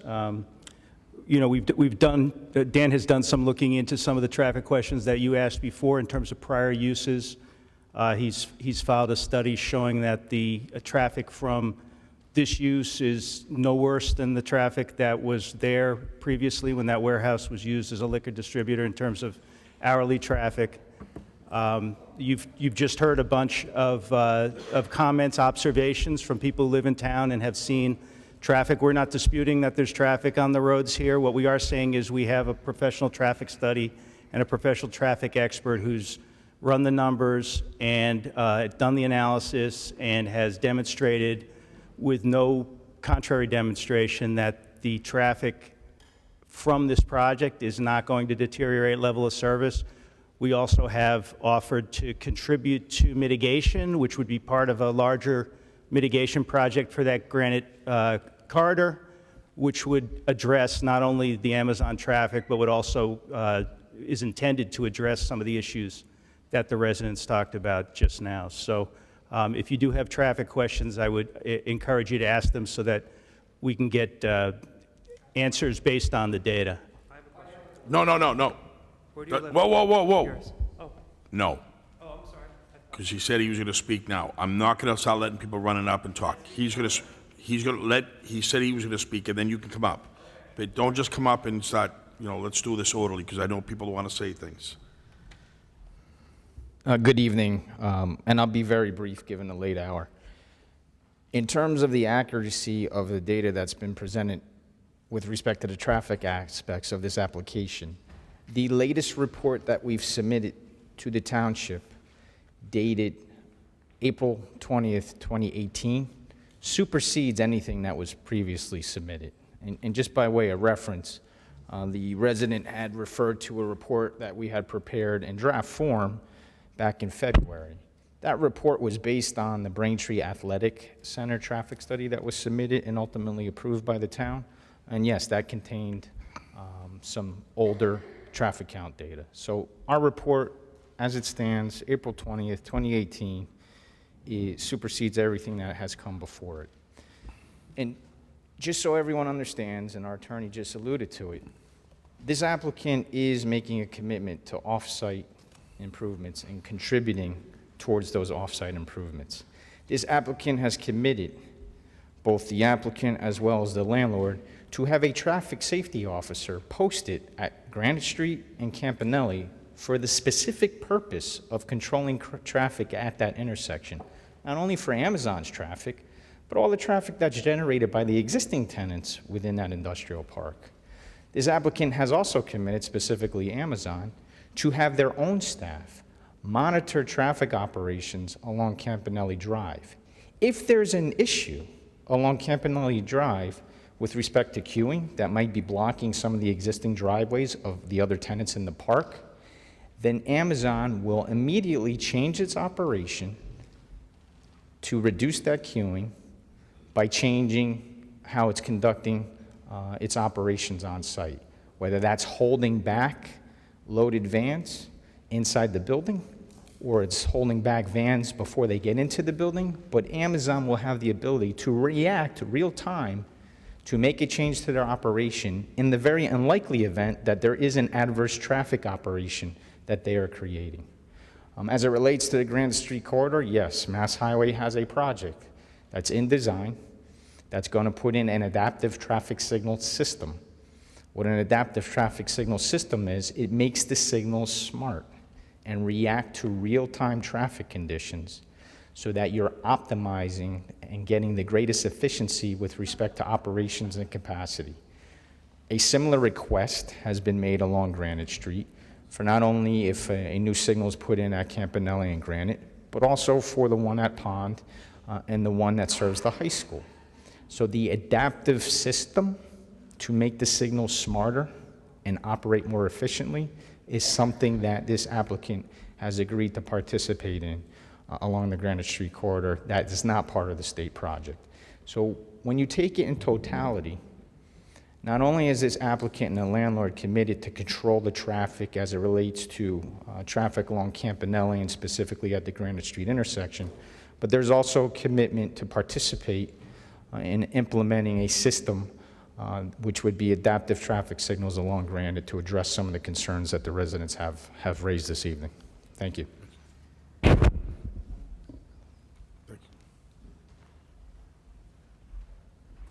Robert Taylor, 399 Pond Street. There's something you really need to take into consideration is the residual traffic.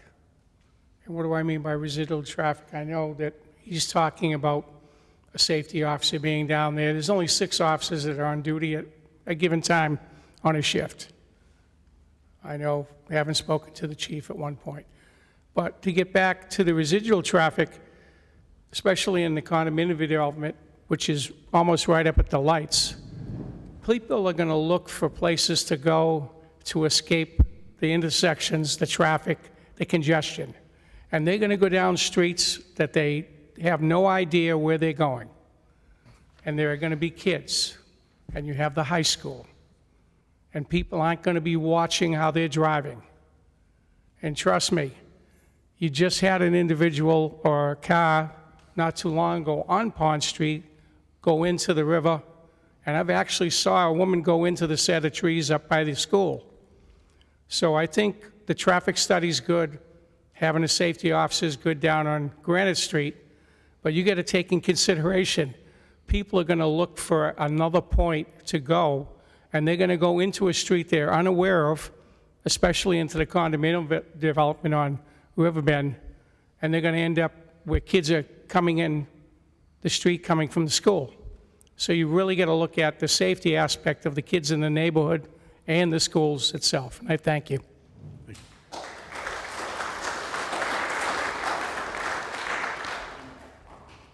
Hi, my name is Ed Keefe. I live on Plain Street.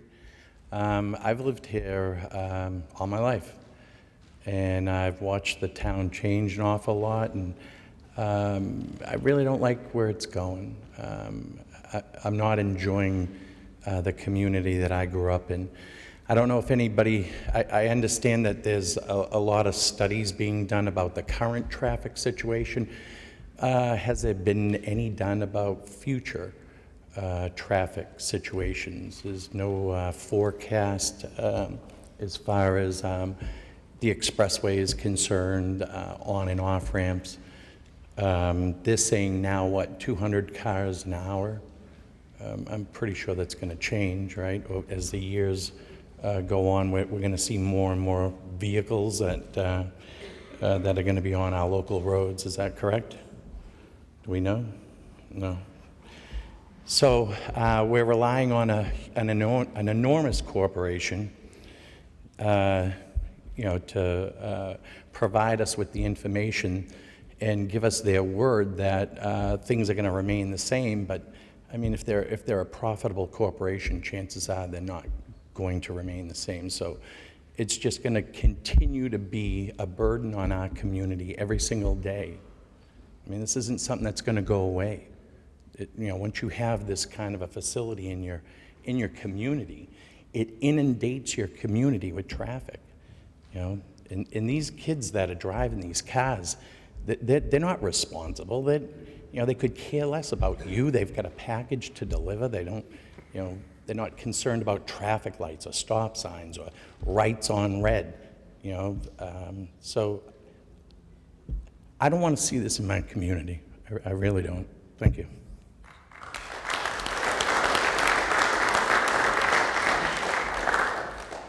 Kathleen Griffin, I'm sorry to bother you again. Has there been any conversation with our neighboring towns, Randolph, Holbrook, Weymouth? Route 18 is a disaster. My fear is folks who come out of Randolph to go down Granite Street and get to the highway via Five Corners are going to seek alternate routes. And they may move over to 37, which is going to tie up Braintree from Holbrook to Archbishop Williams. And the folks that generally would drive Route 37 may bravely try to move over to Route 18. There's a domino effect that's going to affect more than just the town of Braintree, although that's all we're concerned about. But there's going to be a vast amount of traffic. It takes no less than 25 minutes to get from Archbishop Williams to McDonald's on a good day. I cannot remember the last time I drove through the intersection of 37 coming from Grove Street and was able to get through it with any type of speed. The folks that live on Jefferson Street, where Braintree Golf Course is located, they never get out of their street. I can barely get out of my driveway at 399 Pond Street.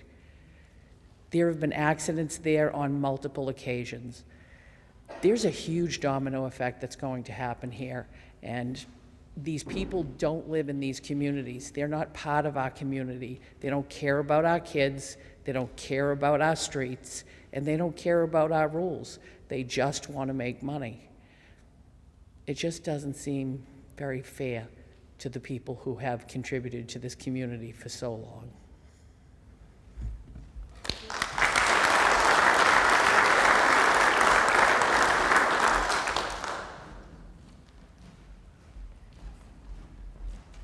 Robert Michelle, Granite Street. I'm not going to repeat everything that's been said here tonight, but speaking from experience, as far as putting a police officer at Campanelli and Granite, he can only shuffle the traffic. He's not going to be able to control it one bit. We had an officer up at 1515 Washington Street for 25 years. Same scenario, probably less traffic, and it didn't work. If you put a set of lights there, you have another set of lights 1,000 feet away at King Hill Road. You're just going to, if you only could hear the trucks starting and stopping at King Hill Road as it is, and just to have them stop again at Campanelli Drive, I don't see it working. Thank you.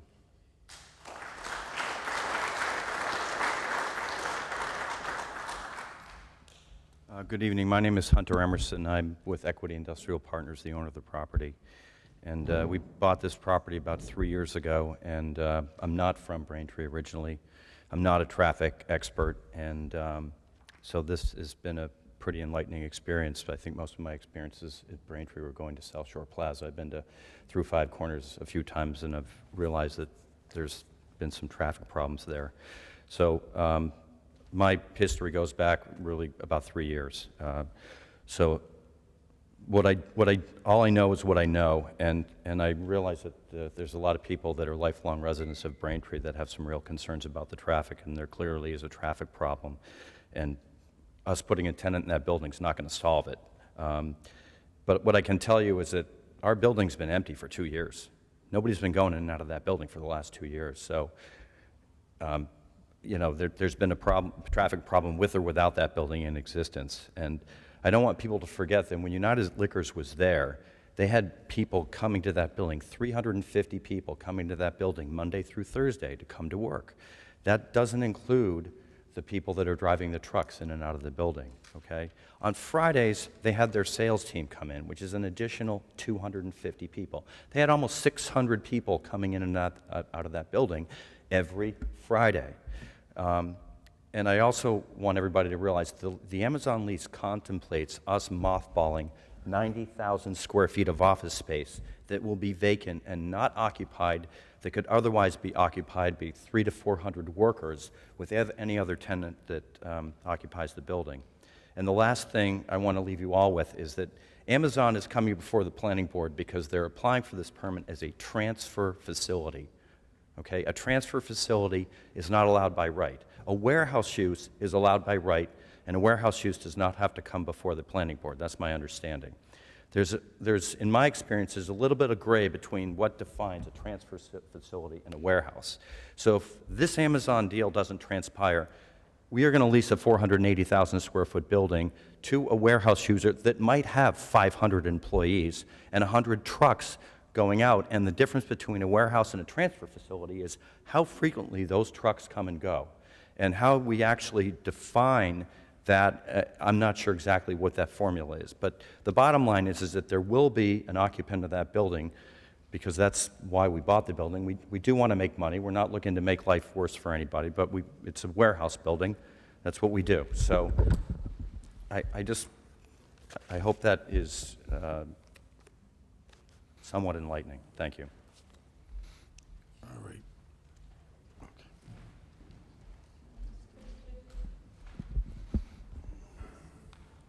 Again, Bethany Stavella from 536 Pond Street. Exactly to your point, a warehouse would have employees come, stay for the day. I could walk to work, be employed there. I wouldn't have additional traffic in and out all day, every night. And that's the difference. That's it. Thank you, guys.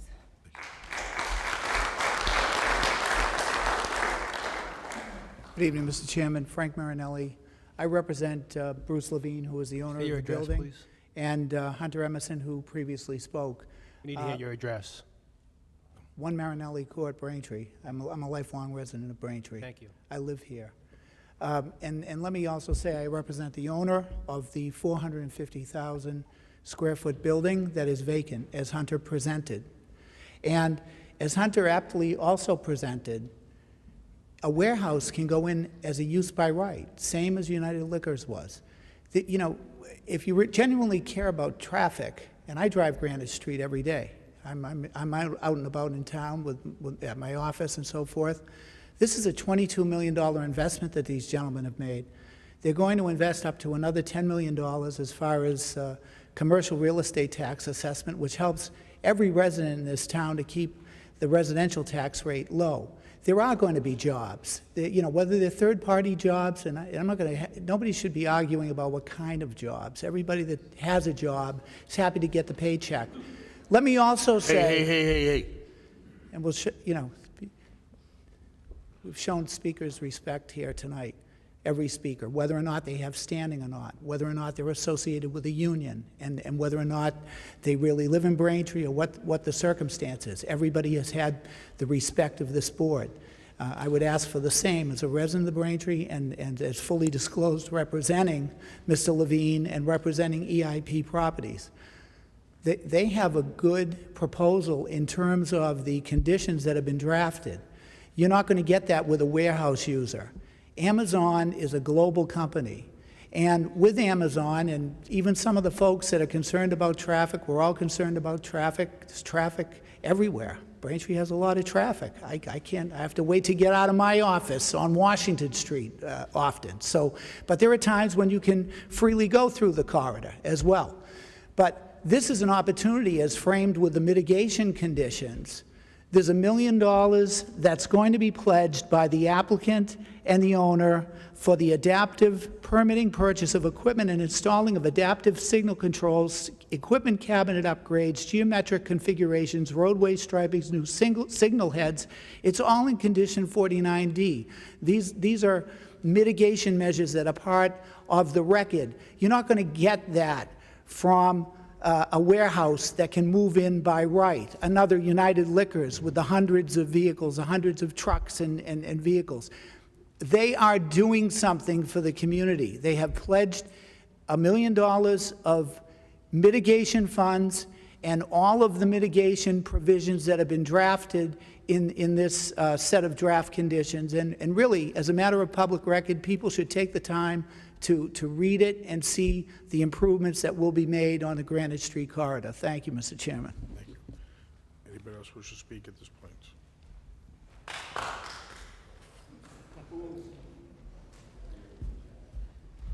Steve Illingworth, 41 Poulos Road. I might be mistaken, but I think one of the traffic studies was done in April during the April school recess, possibly, if you check those dates. I'd say that certainly has an impact on traffic and school buses and whatnot. So I'd like you to look into that. Thank you.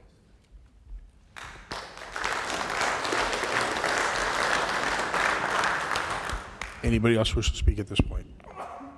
Okay. We do have, just so everybody knows, we do have a rule that we cut off at 11 o'clock. Chris Iorio, 84 Mattoquit, Braintree. I am one of the adjacent building owners. I'm a resident in the city of Braintree, and I have relatives in the Braintree school system. You got to speak a little bit louder, please. I am a business owner in Braintree. I'm one of the immediate abutters. I'm a resident of Braintree, and I have family in the Braintree school system. Just to touch on the warehouse issue, they're saying they wouldn't need a special permit if they were a warehouse. They're not a warehouse. They carry no inventory overnight. They told us that at a meeting. I don't know how they can possibly... They're not saying they're a warehouse. Yeah, but they're saying that if they were a warehouse, yes, they wouldn't need that. Yeah. But they're not a warehouse. They're a completely different use. I don't even think they qualify as a transportation terminal because they have such a unique use with the use of amateur couriers. If you listen carefully enough, you can hear them say they have a traffic problem. I'm not aware of any other business that has a hotline or an email system to collect information and to hold back their vehicles. They are telling us they're going to have a problem, and the way they're going to mitigate it is to hold back the vehicles. The problem with that is they can't hold them back indefinitely. Eventually, they're going to have to release them on the Granite Street. So the effect of this is it's going to extend rush hour and intensify it. Maybe it'll be on the later end of it, but they're telling us they're going to have a problem. And the other issue here is they have a system to control the vehicles when they're leaving, but they have no system to control the vehicles when they're coming back. So they admit that they have a problem with the traffic. They're going to hold it back going out, but there's no way for them to really control it when the vehicles are coming back. And I guess that would be more for their courier vehicles. And just to touch on a few other points too, in terms of the upsides for the city, because I think it's important to note, because it would touch on the amount of jobs that were being created. Amazon is only producing 10 to 15 full-time jobs, and that's in a 24-hour period. I don't know exactly how many are during the daytime. Maybe it's only 5 to 8. That's a pretty anemic job creation for 250,000 square feet. There doesn't seem like there's going to be any sort of remarkable investment in Braintree. They're going to improve the building. They're going to spend $10 million. It's a big structure. I don't think that's an incredible number for a 22-acre site. In fact, they've even mentioned today that they're going to mothball the most improved part of their building, 90,000 square feet of office. And their future plans are potentially demolishing those offices. So they may, in fact, actually improve the structure if it expands in the structure. That's what they've admitted to us tonight.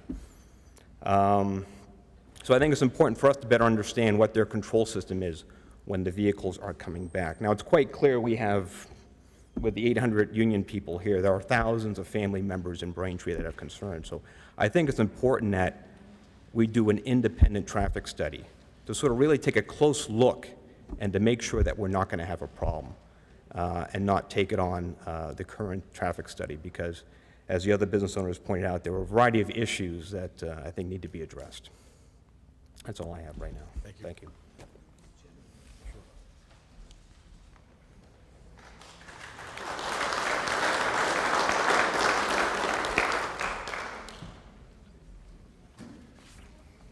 We've heard Mr. Iorio speak as an owner of an abutting warehouse to my client's property. I think it's appropriate because he did not disclose to the board that he sought to buy or lease a portion of my client's building. So I want to put his remarks in the proper context. As a warehouse owner that freely uses Campanelli, freely does whatever uses by right can do in an industrial zone. But it says, and this is an email on December 8th, 2017.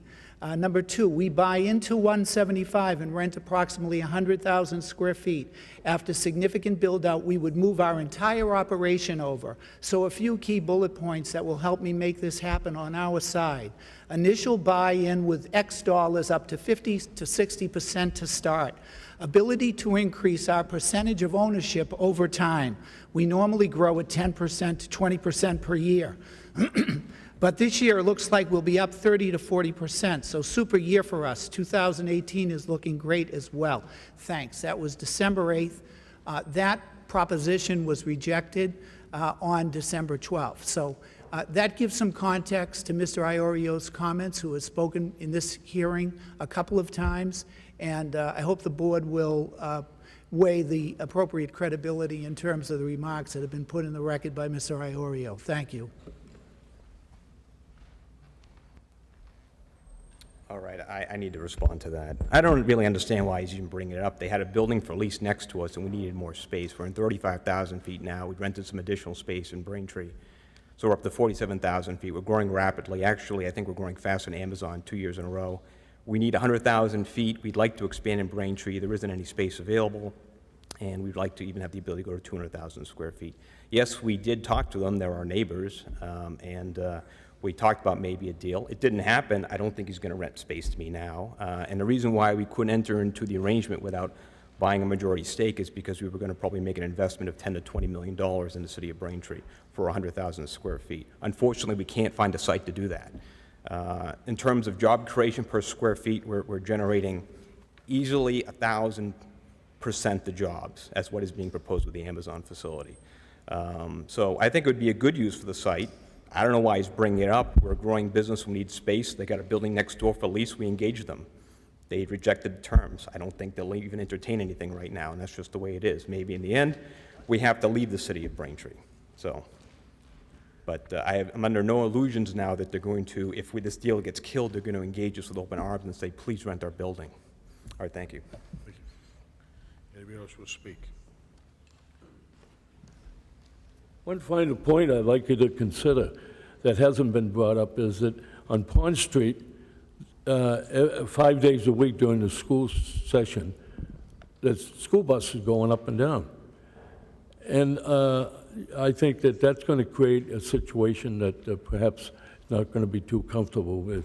They have a schedule to meet and so forth, and young kids getting in and off of the school buses and so forth. And you know, as far as I'm concerned, again, I've been 52 years on Tower Hill Road, and it's very difficult, and it's getting more difficult to just to get out of my street. So that's, but in the school buses, it would be definitely an issue, and I would hope that you would consider that and think about it. Thank you. All right, the time is 11 o'clock. We do have a rule that we will not take up any further comments or anything at 11. I will say that at this point, we're entertaining everybody's thoughts. Will bring up one issue. Someone brought up a police detail doesn't work. I travel over the Ponce Bridge just about every day. The only time it does work is when there's a detail officer. In fact, during the construction period, it's probably worked the best because there was state police there doing detail work. So to be honest with you, a police detail, and anybody who travels the Ponce Bridge here, if you ever went by there when all the construction was being done, that's when it ran the smoothest. Now that there's no detail cop there, it's brutal to get through that bridge. I mean, through the Ponce Bridge. So I just want to bring that up. But at this point, I will say we're taking everything into consideration. There's a lot of work to be done on us as far as looking at everything. I do have a firm commitment to this board that 11 o'clock, based on the fact we've been here at times to midnight, even past, that 11 o'clock we will stop the meetings and continue till the next month. Go ahead. No, I will entertain. No, I mean, I'm going to leave it up to the board. If the Yeah, board wants to- I didn't know if we were going to discuss the draft conditions or what the board wanted to do this evening, or... I'm going to leave it up to the board, but... We've spent a lot of time working on this and putting together the package. I don't know if there's any other questions. I'm going to leave it to the board. Do we move going, or do you want to take it? I'm going to move for continuance, Mr. Chairman. Okay, motion made to continue this to a later date. I just a point on the continuance. Is there anything additional that the board needs us to look at? I just want to make sure we're comprehensive. I think we have everything we need. We got to take this time to listen to the neighbors and to the abutters and the people of the town of Braintree to see what they felt. But I think the board has what they need to start moving forward on things. But at this point, because of the time, I'd ask that.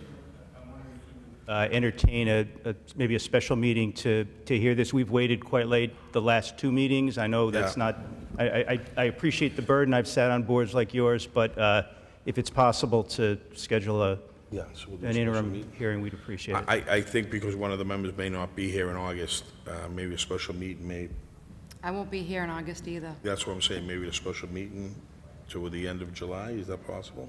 That's up to the board. Could we do that? Mr. Chairman, we may have issues finding rooms. Can you give us an idea? We can look quickly and see what's available. Well, is there any way to find that out now? Yep. The week of the 23rd to the 27th? Would everybody be around? I'm sorry, Mr. Chairman, what, I just want to make sure I'm following here. Are we in July? July 23rd to the 27th? Yeah, that week. You around? I'm around. Mr. Baker, you around? Yes. You gotta. Maybe. When will you know? And if people aren't going to be here in August, we need to know, like, That's what I'm saying. immediately. Just for planning purposes. If we're down one in August, we might not, I don't know. Well, why don't we set it up right now for the 24th? We just keep... We can't hear you. I'm gonna ask that we set up for the 23rd or the 24th. Can you tell everyone to be quiet? Yes, please. We're still having a hearing here. We're still having a hearing here. 23rd or 24th? Yeah.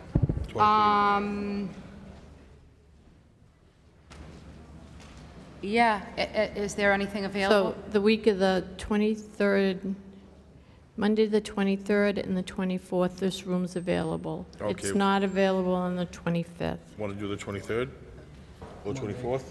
Is the zoning board meeting on the, oh, they don't meet in here, Yeah, though. can we do the 24th? It's on a Tuesday? Here in Cahill Auditorium. Here in KL Auditorium. I have to, yeah. July 24th, Mr. Chairman? Yes. Motion for What continuance, time? July 24th, 7 o'clock? 7 o'clock? Yeah. Just for this Just special? for this, that's it. That's the only thing, this. So Tuesday, And I apologize, but I think I have to go now, so. Do I understand, have you closed the public portion of the hearing, and that's Not yet. deliberation, It will or be it's open? Next meeting, it will, It's still open. Okay, thank you. all right. Motion for, Just very quickly, can we vote on the September meeting? Because we're going to have to start scheduling stuff then. Sure. There's some kind of crazy conflict with holidays, and we were proposing, instead of the September 19th, I believe, we were proposing to move it to September 12th, which is a Wednesday. I cannot do September 12th. I got planning board in Quincy on September 12th. Okay, okay. We were pretty tight on rooms and dates that month, so we'll maybe roll with the regular date or cancel Yeah. it if we have to. All right, Okay, all right. thank you. We need a motion to What? continue Amazon. I can't hear you, I'm sorry. Motion to continue. We need a motion. Yeah, motion to continue was made, seconded, all in favor? Aye. I'm having a hard time breathing, I gotta get out of here. Yeah, motion to adjourn, yeah. Motion to adjourn? Yes, motion been made was first, seconded, all in favor? Aye. Okay, thank you. I'm sorry, I'm in a real hard.